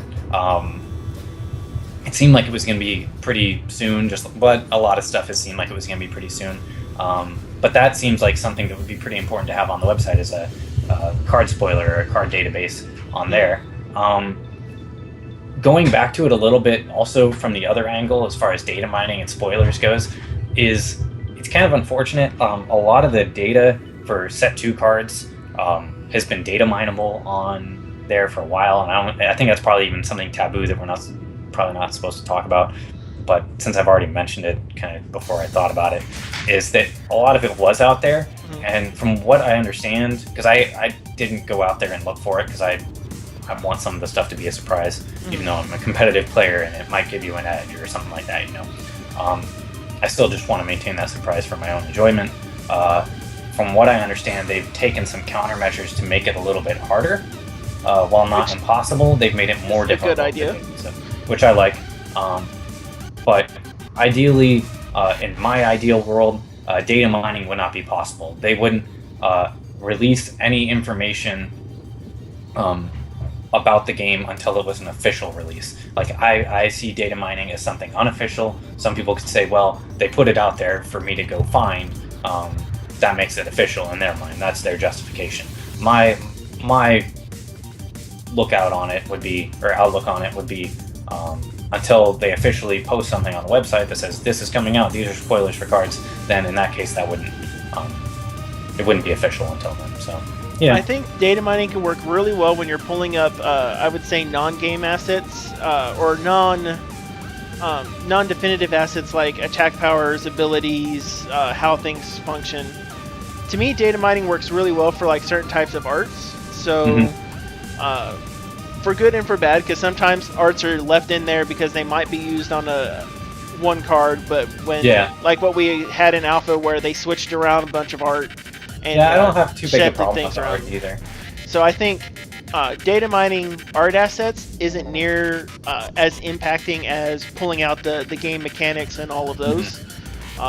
And I would prefer to just see art assets mined out because I'm a lore fiend personally. And lore is best experienced in the in how it's done, so you don't get as much value from data mined lore, but you get an awful lot of value from knowing what cards are going to be out 3 months ahead of schedule.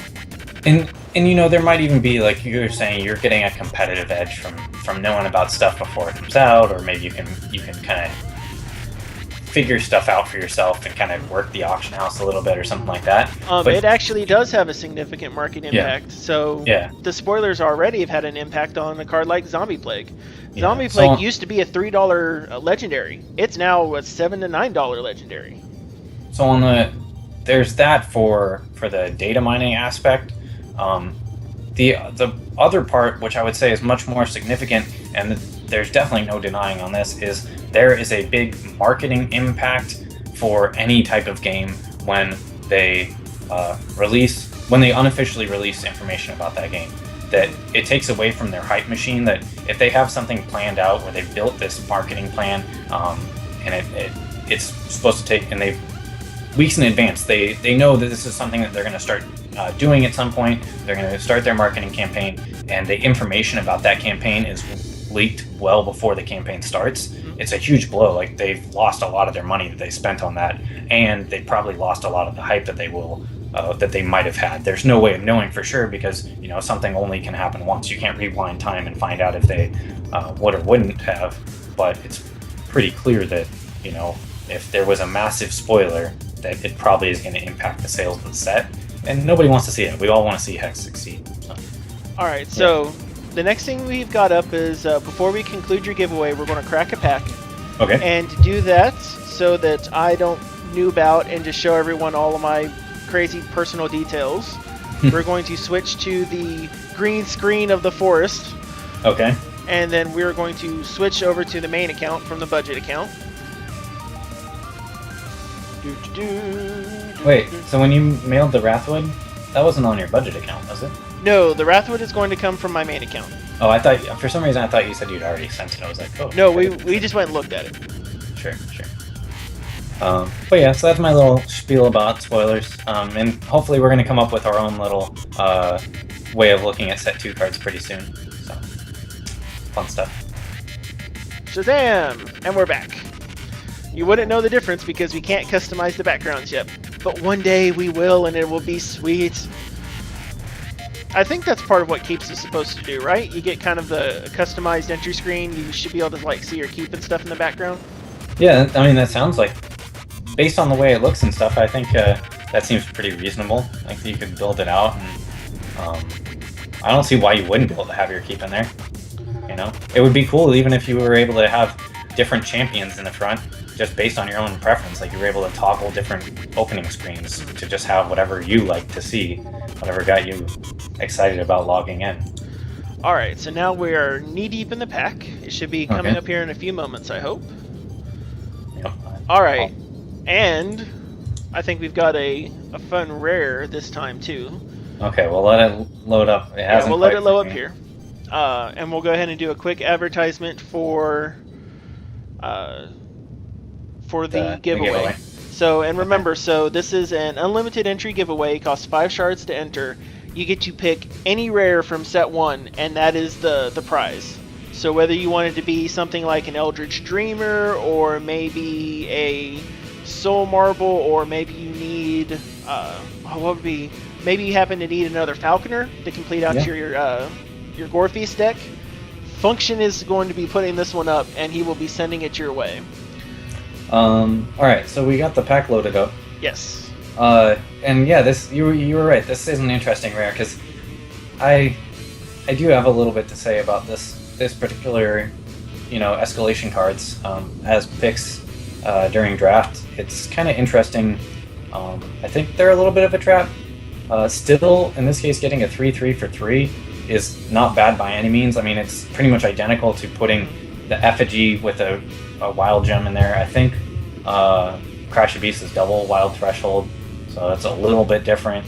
In that case, if you only ever drew Crash once, it would be slightly worse than effigy because of the costing and it being an artifact and stuff. It's definitely not as splashable.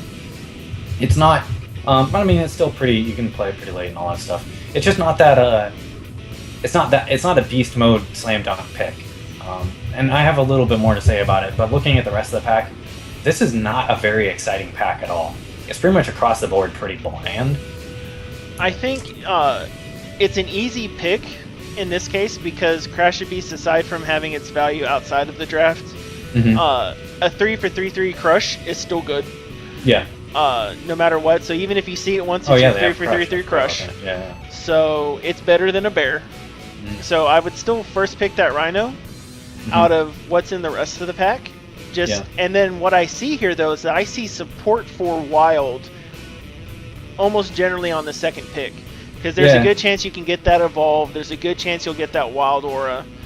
I find myself playing Evolve a lot less than I used to. I haven't played Evolve in a while, and it's just because leveraging it to make it work for you, it's usually not available the turn you want it to. Like, even if it's in your hand and you have the resources for it, usually feel like you have to play another troop in order to get the value that you actually need or want out of Evolve. Yeah, 3 for 1/1 is not good, but 3 for 1/1 on 3 troops is passable. It's a lot better. Yeah. And then 3 for 1/1 on 5 troops is super value.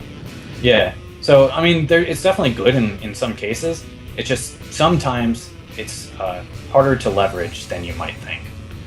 Yeah. So I found Evolve being really good when I could start getting certain cards in play, like the Shroom Tank. I found that I love pairing those two together because the Shroom Tank is 3 troops, which then work really well to go Shroom Tank next turn, Evolve, and then swing. I found that I've enjoyed doing that a lot more. And it's good with like all the 2/4 guys, whether they're flyers or ground guys or whatever they are. But you see, I think in this case, Evolve is kind of a little bit of synergy, not a hard, fast amount of synergy with Crash of Beasts, though. Sure. Because, you know, maybe by the time you, maybe you go Crash of Beasts, Evolve, and you also go Sapphire for that draw to thin your deck out a little bit, and then you have a much better chance of hitting your second Crash of Beasts in that 40-card deck. All right, so going back to the pack a little bit, though, is if we took Crash of Beasts, I don't think it's all that unreasonable that Turbulence would wheel. Although this pack is really weak, so it probably won't. But in a pack where there was at least another couple decent cards, and you know, I'm just even saying 1 or 2, I found that Turbulence wheels probably more often than it should. I've been picking it pretty highly lately, and it usually gets there. Like, I'm almost always willing to main deck it depending on what deck I have. If I don't have a whole lot of flyers, then I can usually assume that other people have the flyers and they're going to play them because flyers are good. Yep. And so if I have Turbulence in my deck, there's sometimes where the best case scenario for you is it just kills a Pegasus, like the one that's in here, the 2/1 or whatever it is. And that's not great, like using a piece of removal on that. But it usually has a pretty decent upside, like killing their Griffin or something, or killing even their bomb, because a lot of bombs tend to have flight as well. So Turbulence, I mean, at 2 cost, a quick action that kills an evasive troop, it's pretty good, and it usually gets there. I tend to pick it pretty highly now. I wouldn't pick it first in here. I'd probably still end up taking the Crash of Beasts. And as much as I kind of trash talk taking it, it's just because this pack sucks. Yeah, it's not the greatest pack in the world, and everything you see here, other than that, there's no other exciting first picks. I mean, because in my mind, the next best pick is going to be a tie probably between Wild Aura and maybe Effigy and Spearcliff. Wild Aura, if I've decided I'm going, if I need that combat trick and need that crush through damage. Really yeah. But then Spearcliff and Effigy, because Effigy you can make versatile, and Spearcliff is a little bit of life gain on top of a 2/1 flyer. Yeah, and a 2/1 flyer is just solid in Diamond. It's okay, yeah. I mean, it dies really easy against Aaron, or Sorrow, obviously, or Atrophy. I like Spearcliff more than I like Glimmerglen Witch. They're pretty much the same if you look at like the power, toughness, and then the evasion and the life gain and stuff like that. I like the Spearcliff more just because it has the evasion and the flight. Yeah, it's just that little bit more aggression there than Glimmerglen. Glimmerglen, definitely. She sits there and you know she's there to block. Well, that and the other thing is, like, Glimmerglen being in the 3 slot for Wild it's a weird part on the curve where it's just not a card you want to play. Like, usually if you're in Wild and you have, like, you're either playing Corpse Flies at that, or you're playing Briar Legions, or you're playing just something that you care about more than Glimmerglen, which is, in most Wild decks, you're able to get that kind of beefy defensive troop. Like, on you turn know, you 4 might have, anyways, so why or do you drafted care about Boulder Brutes. Yeah. So a lot of time with Glimmerglen, I just don't seem to care about it much. And even then, like, Infiltrator Bot is still a pretty decent pick too after the Effigy or the Spearcliff go around. Yeah, Infiltrator Bot's not bad. It's usually, the thing with that one is it's easy to pick up late. Yep. I mean, but we're not talking about first picking it here.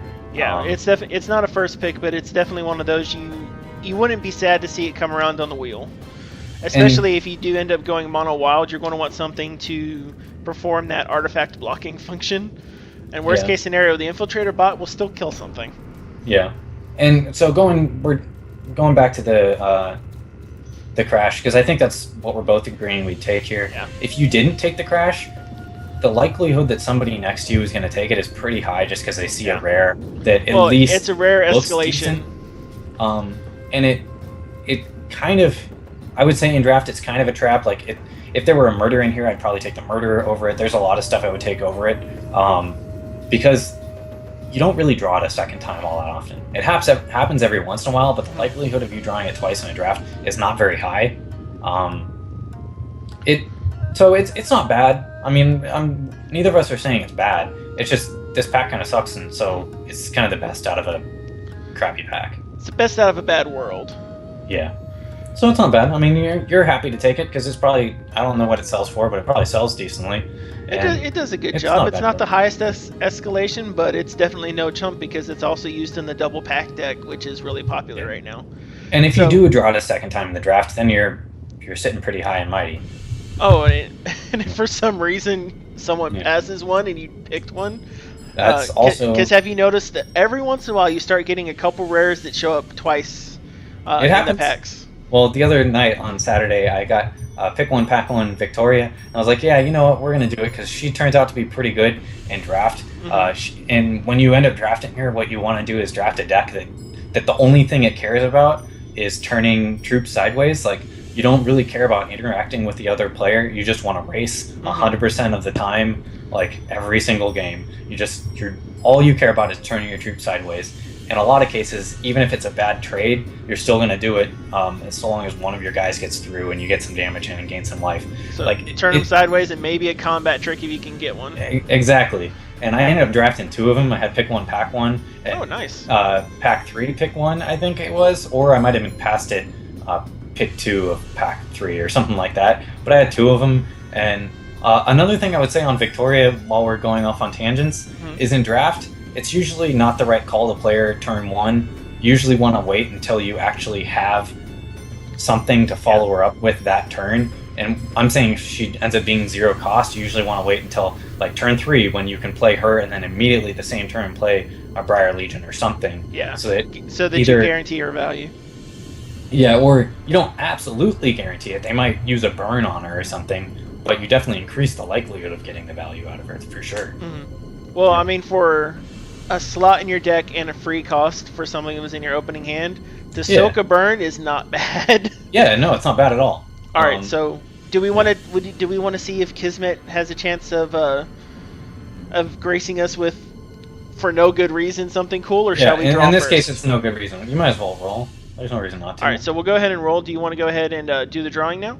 Yeah, let's do the drawing. We can figure out what card it is they want after all. All right, 5, 4, 3, 2, stuff.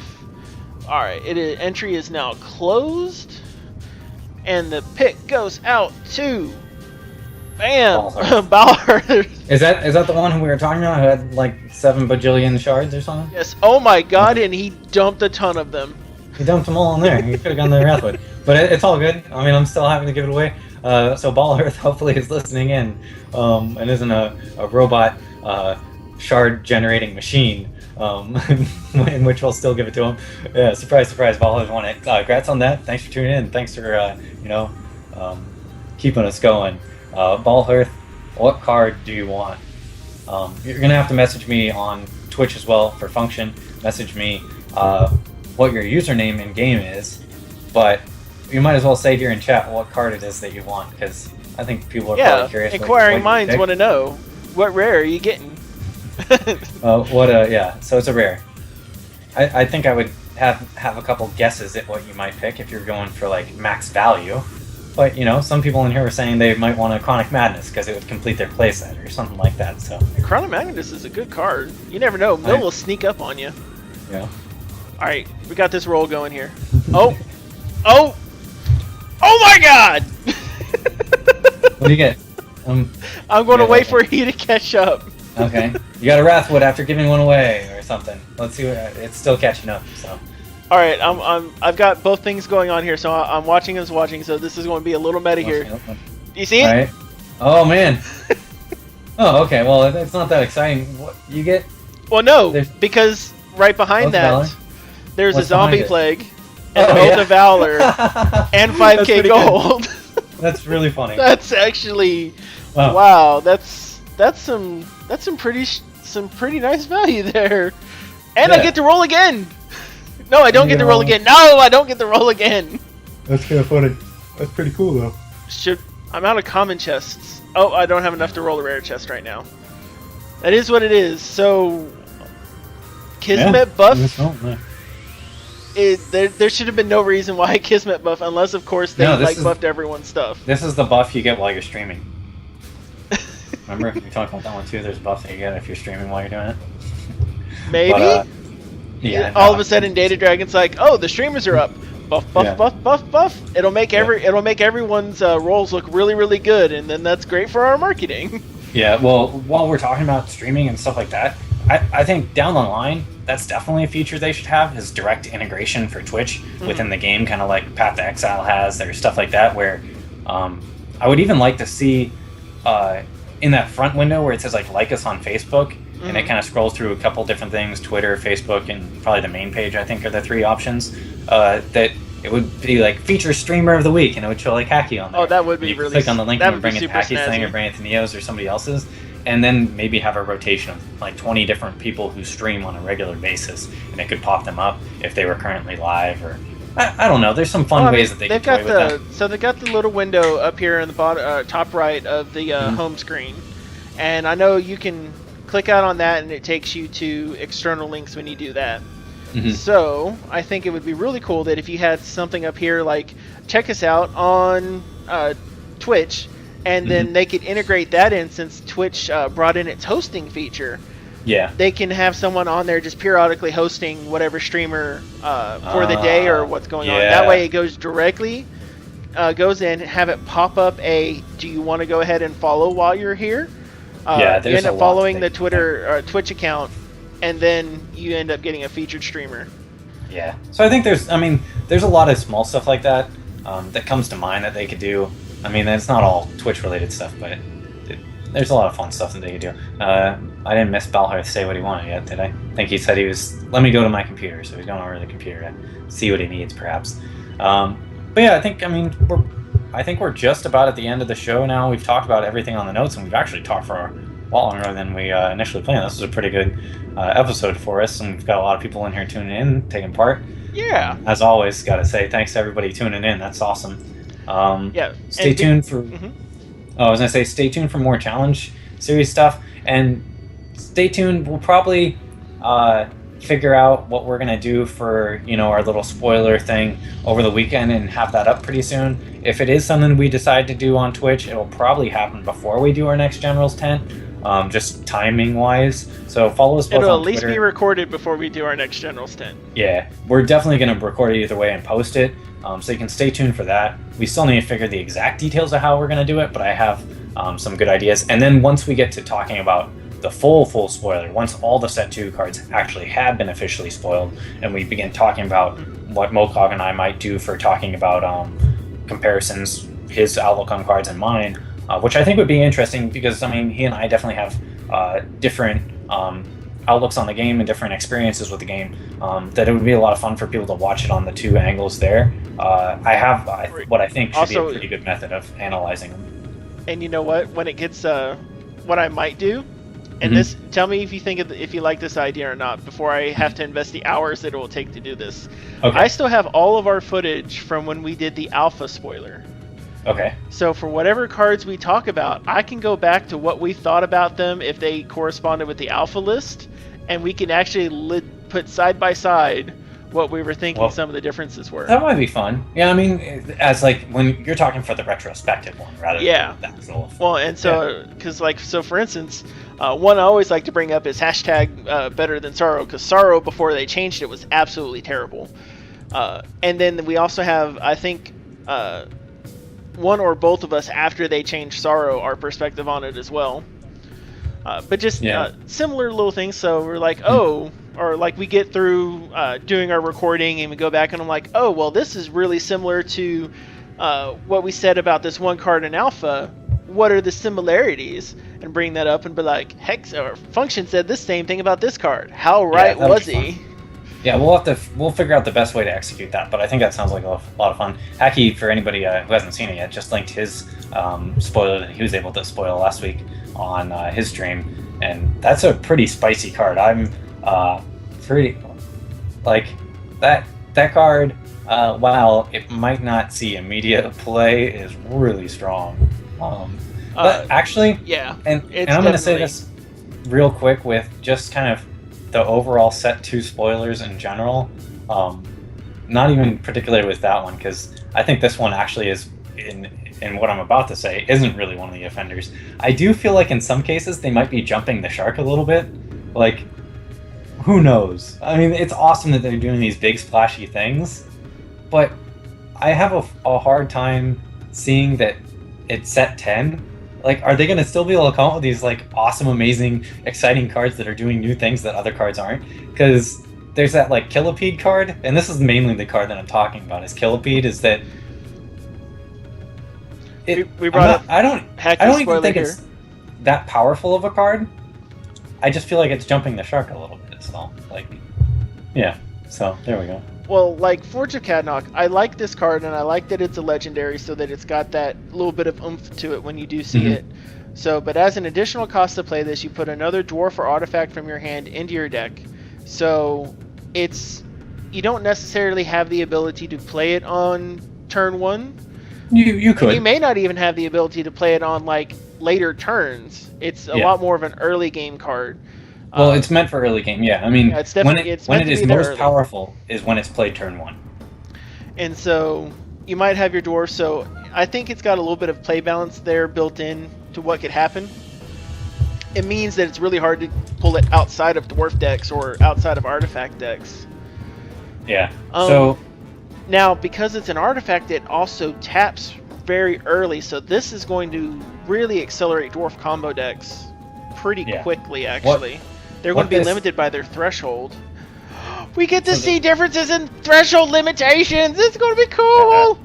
Alright, so things to point out with this card is the very first thing to point out is for anybody who's seeing this card for the first time right now, is that it takes the card from your hand. You can't use a worker bot that's in play to do this effect. So you have to play this, you are in effect using 2 cards from your hand to get this in play. The Forge itself and whatever you're removing. So it is more expensive to use than just another shard.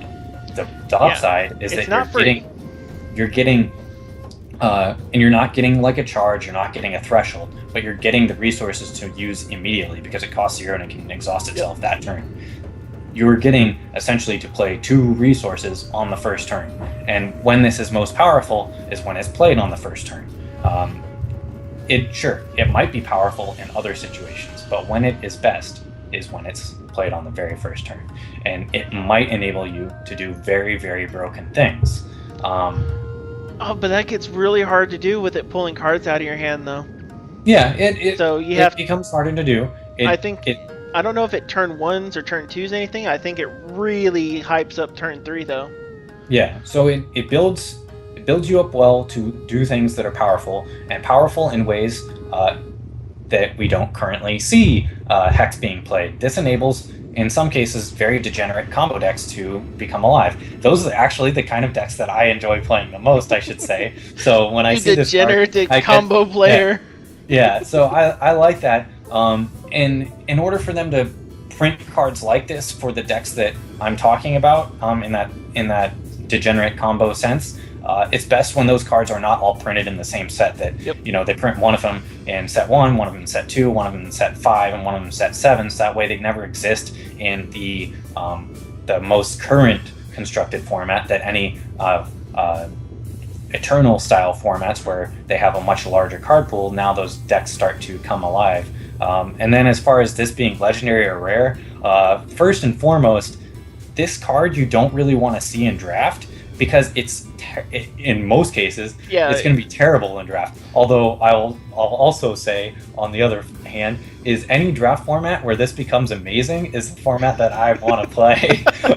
Just because it would be such a wacky format, and I love wacky draft formats. One of the things that comes to mind about this one, as far as it comes to balance and how block and the like can work, Hex has an opportunity that it can have an ever-cycling block without a significant need for a competitive legacy event, because you can have your competitive legacy be something like the Wild West tournaments that have been proposed, or you can just have it be something that gets executed in PvE, where you can have degenerative combos all day long because the AI does not get hurt feelings when all of a sudden it can't play for the next 20 minutes. And as much as I initially look at this card in PvP and try to see the applications, because we know so little about PvE, we can assume that that there's a lot that we don't know. I mean, that's kind of a weird statement to make, but what I'm getting at is you will be able to do insanely bonkers things in PvE. That's the whole idea of it. Yes. And this card becomes even more valuable in PvE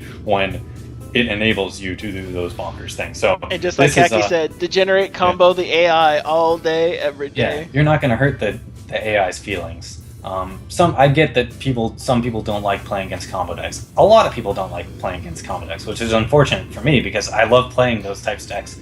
I think they're a really fun mental exercise a lot of the time. And sometimes they are like you're just playing solitaire with yourself, which is true. But the best combo decks still have a lot of combo or counterplay, like if the game is designed well. And I'm fine with that counterplay existing. Like I don't like playing the solitaire element. Even if at some point in the game they get there, as long as some counterplay exists, it's good. But yeah, this card has me excited. I'm like with both. I'm a bit with both Eddie. I'd like to see Jankbot become meta powerful in the constructed environment.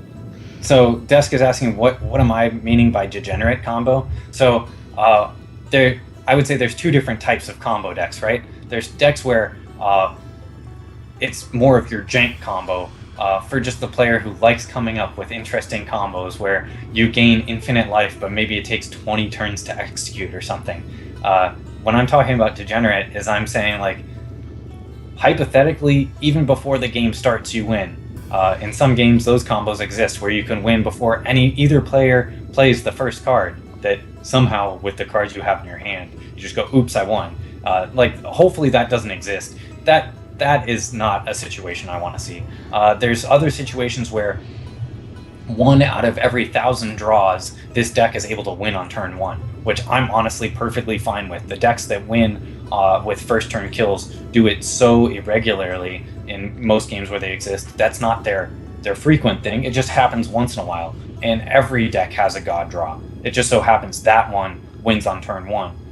What I would like to see in most combo is that there's interaction at some level, whether it's while the combo itself is going off, there's some way for the opponent to interact with it and foil your plan, or that it takes X amount of turns to establish the combo, pieces of it are vulnerable, and if I'm the one playing that combo and you allowed me to get it off, it's probably your fault that I got that far, that you could have done something along the lines even if you didn't know. The nice part about combo decks is usually if the opponent isn't aware of how the combo works, you're usually going to just flat out win against them, which is kind of part of the fun of the element. Is it's like building a puzzle that works in an interesting way. But when we're talking about degenerate, it's that the combo is so oppressive that there's no way to keep it interactive and have fun with people. So that's just my way of saying that degenerate. What is the difference between degenerate or not? Is when it becomes really, really oppressive. It's the best deck to play, that there's no way for any other deck to beat it. Yeah, that's bad. But and one of the other things about degenerative combos, and you'll see this a lot more in a physical TCG than what we'll have with how the timers work in Hex, is when you have a combo deck that physically takes long periods of time to execute. And especially in tournament environments, because I've had this happen in one of a game where the playtesting was opened up to its community, and there was one deck that had just the right amount of cards, that it was very successful at being able to lock down a game in 2 turns. It just took half an hour of actual physical actions to do it. So where if you had a good draw and it could compete in the metagame and it was very strong, probably like 60-70% success rate, and it was degenerative, you could fight it, you could argue it, but it just took so long. It was playing solitaire. Like I built that deck and showed it to one of my buddies who also played that same game with me, and I'm like, watch this. Like, should I set up my stuff on my side? No, it's only going to be 2 turns.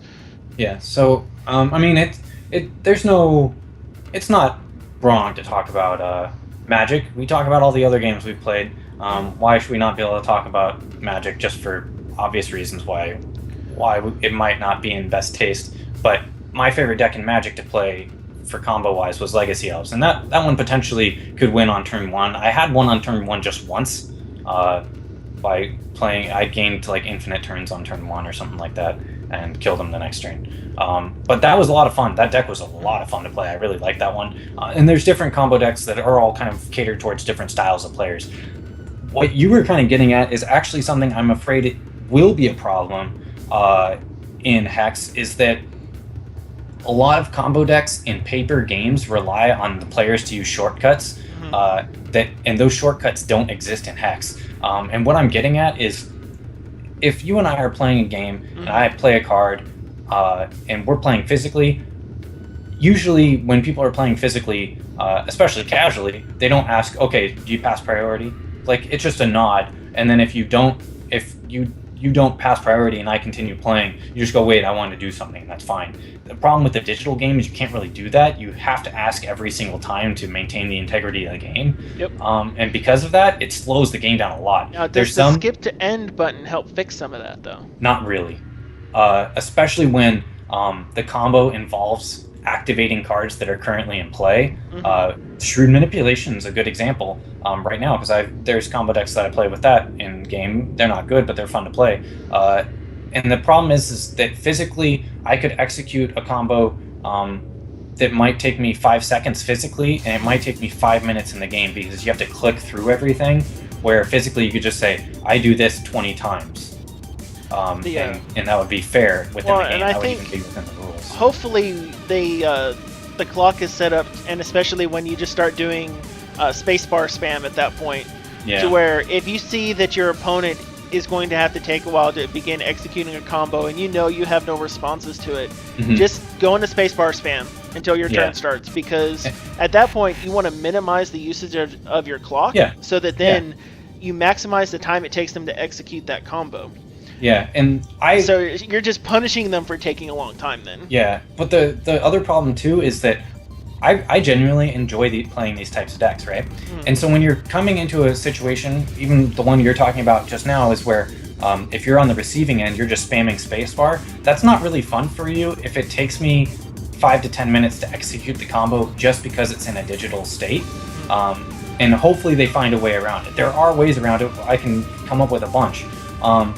But that's not fun for either player, and it's important for the game to be fun, because it's a game. Like, even if the nature of combo decks existing is unfun for one player, if you're able to alleviate some of that unfunness by just making it easier to execute the combo, and still maintain the integrity of the game, that would be a good step forward. If the alternative is that it's always unfun to execute these combos, then they're going to start designing cards so that those combos don't exist. And, for players like me who enjoy playing that type of deck, we're not going to be able to enjoy one aspect of TCGs that we enjoy. But there's still tons of other stuff in Hex that I think is awesome. But hopefully that made sense. Oh yeah, I definitely concur on that. I think Degenerate takes on a lot. It borrows from, or the Degenerate deck in the classification definitely is borrowing from a lot of other games, because they essentially just learned, what is a terrible playstyle. And I think Hex will have its own that you just described. Yeah. But hopefully that'll be minimized and pushed out to the PvE. Yeah. What PTG Mock was just saying is, in this spamming spacebar thing, is then you eventually accidentally press it.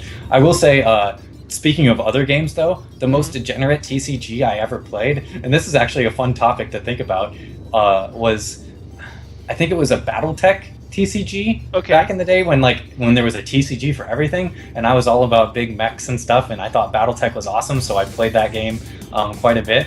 And holy crap, the game was just not designed. It was not designed to be, I turn my monster sideways. Yeah, it was.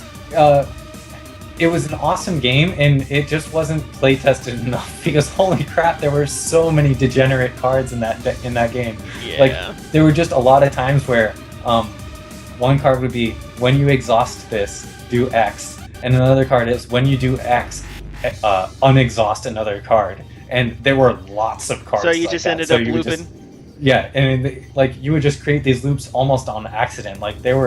And a lot of the loops existed within the same set, which is usually a pretty big no-no, because then it warps formats and stuff. But I remember that card, playing it as a 12 or 13-year-old. I can't even remember how old I was with that game, but that game was super broken. My first true infinite loop I ever found was actually in the Dragon Ball Z TCG. Okay. I was in a really lucky position. One of my friends from when I played Pokemon back in the day was brought on to their testing staff, and then eventually made it onto their design staff, and they were testing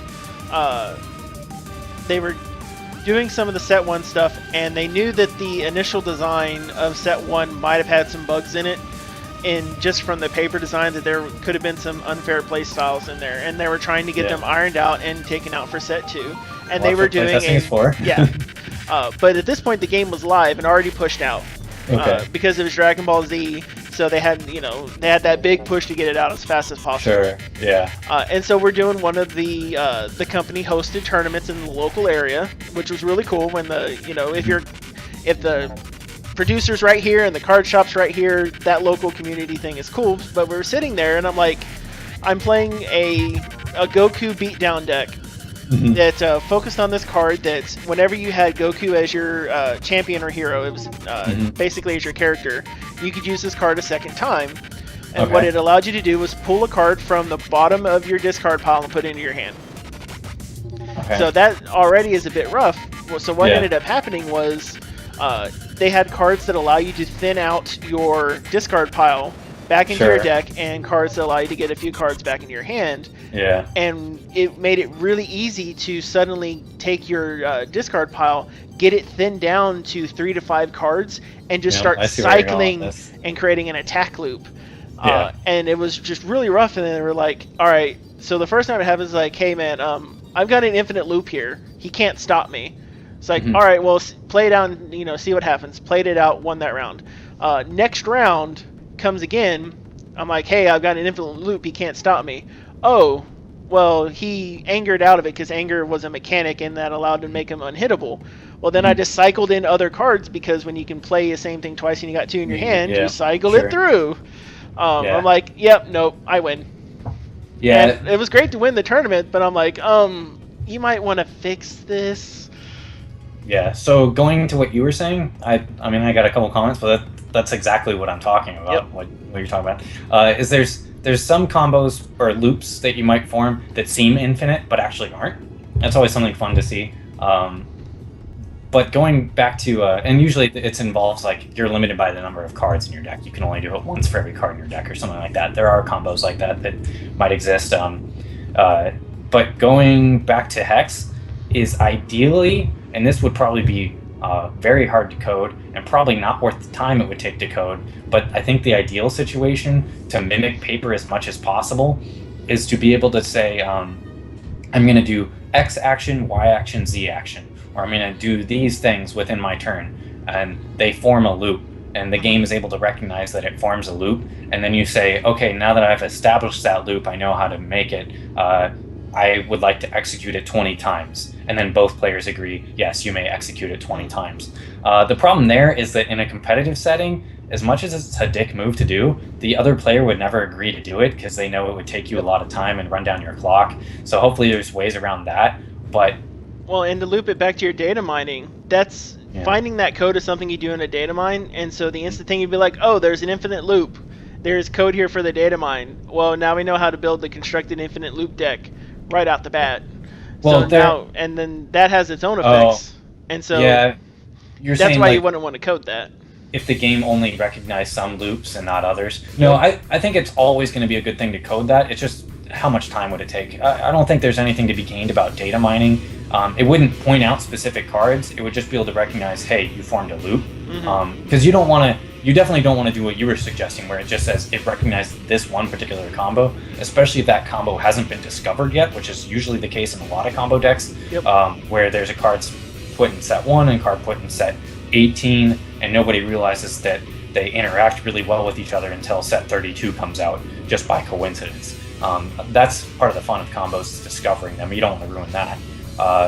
But going back to what I was saying, if they were able to make it form a loop and find a way to implement it well, that would be the best situation. But that's a lot easier said than done. Yeah, if you know a loop is going to occur, then I think that is your more elegant solution. I think the most elegant solution is to prevent loops from being capable within blocks. Yeah. So that way, at any point, a loop can exist in PvE, where then the AI doesn't care and there is no timer. Yeah. But and then in your what about Wild West then? Like I if think Wild West becomes your eternal format, which is probably going to have quite a few loops in it. Well, Wild West is supposed to be the PvE PvP format, so you're ideally you're probably going to be getting really wacky games. Yeah. And it's probably going to be a while before we have that.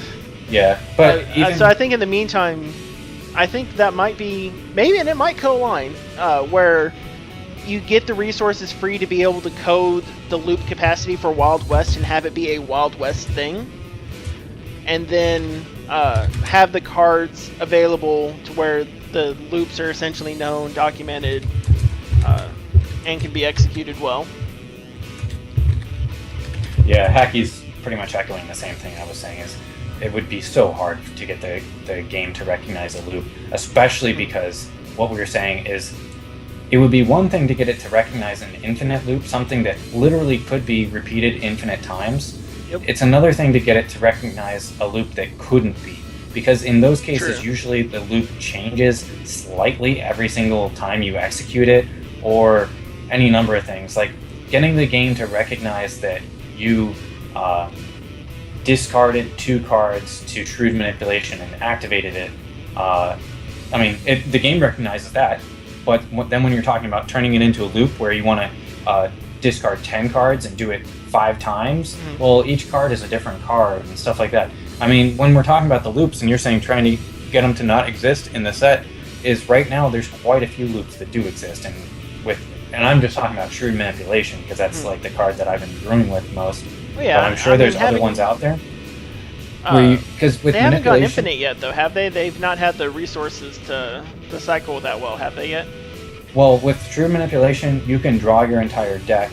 You can do as many damage. Like, you could do upwards of 1,000 damage pretty with a little bit of work. The problem there is that you're usually limited by the cards you had in your deck. But if you built a deck of, 100,000 cards, eventually you would be able to draw the combo pieces and draw 100,000 cards in your turn.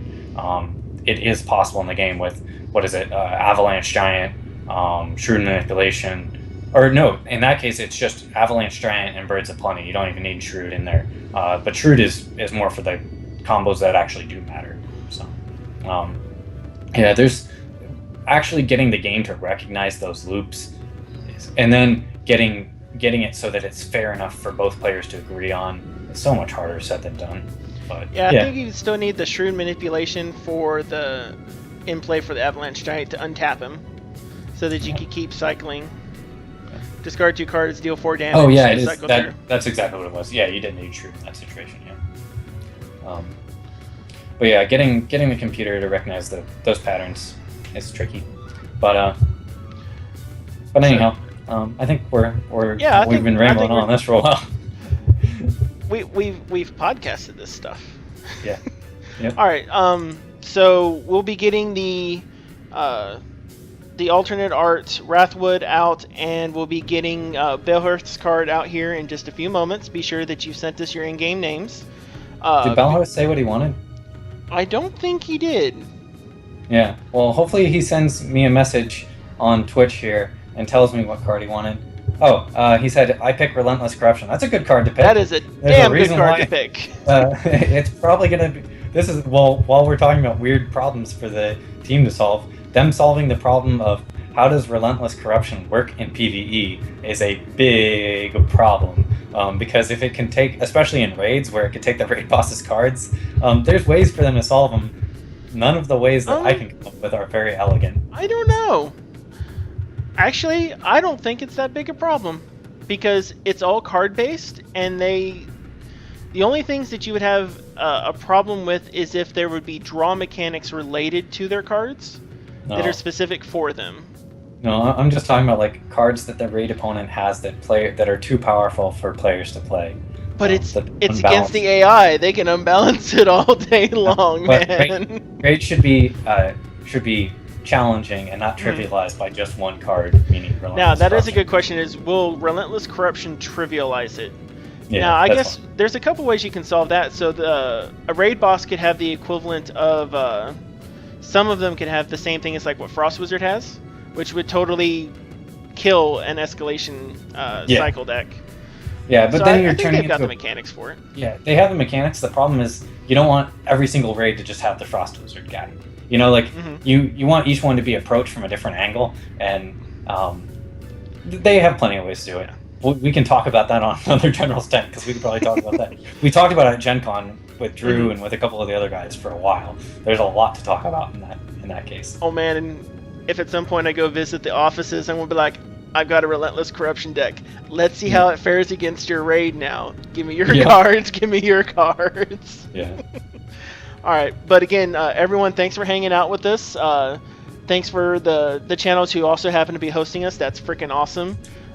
Shout out to Hacky and Alucard and all of our other streamers that we have in the channel now. Y'all guys are awesome. Go ahead and be sure that you follow this channel. Go ahead and follow Function's channel as well over here on Twitch. Be sure you follow both of our YouTube channels. We'll be doing as much unique content for YouTube as well as content for the Twitch channels as well. So we're both stepping up our streaming to make it all work well. Is there anything you wanted to add before we head out? Yeah, just because Hacky pointed out one of the better ways to solve this problem. Like I said, there's a lot of ways to solve it, but probably what he was saying is, I think one of the better ones to do is that the raid boss, so we're going back on the tangent real quick, is that the raid boss starts with a threshold, and it literally starts the game with it that other people aren't able to acquire. And you could still have the raid boss need to get resources like a normal player did, however you want to do that, if that's part of the encounter. But it starts with we'll call it a gray threshold or something, right? Yep. And a player, and because it's not actually in the deck, it's not something you could Relentless Corruption out, and some, but not all, of the cards in their deck use this gray threshold. That way you could still Relentless Corruption some cards away. That would still be a card that was legitimate for raids, and you would be able to get some stuff. Or maybe you couldn't get anything. Maybe everything did need the gray threshold, but that's at least... Here's the thought. It's inspired by gray threshold. So let's say you have some cards that you have to have in play on your side of the board, a specific card. So let's say, like Steel from Onyxia. So on Onyxia's fight, they had the Whelps, right? Well, let's say that you needed to have a Whelp in play to be able to play this Whelp card. Yeah. So something along those lines where... Because then if you have an interactable agent, then you can be like, oh, you have to make sure you kill the Whelps so that the raid can't play this card on you. That's definitely like another approach to it. What I was getting at more with the kind of the gray threshold idea is it solves pretty much all the raids in one fell swoop, whereas with the Onyxia one, you have to come up with a mechanic just to combat Relentless Corruption for every single encounter, which is a lot more interesting because it just makes more interestingly designed raids. Oh, I was just thinking of a one instance of it. The gray threshold is a freaking fantastic idea. Yeah. I was just thinking of just like, oh, but if it relies on this thing being in play, then you can interact with it from a raid standpoint. You can have one person who's always like, save your burn for the Whelp. The Whelp must die. You're definitely going to have raids like that. There are going to be, I'm sure, Whelp-based mechanics, whatever you might want to call them. And those mechanics will exist regardless of whether a quote gray threshold exists. And gray threshold, it doesn't exist only to combat Relentless Corruption. It exists to combat a lot of the cards that would perform the exact same function as that Relentless Corruption. But yeah, that's a lot of fun. Many Whelps, definitely true. Going back to wrapping up the show, talking about all that stuff, following us on Twitter, following us both on Twitch, on YouTube. We're going to have more stuff coming out. I expect to see probably another video in the next few days from each of us on the Budget Challenge, and we'll probably be streaming some of the Budget Challenge events as well. I'm probably going to play some board games tonight with my wife, so might not stream, but maybe I will. You never know. All right. Y'all have a fantastic evening. Thanks for watching, everyone. Yeah, take it easy, guys.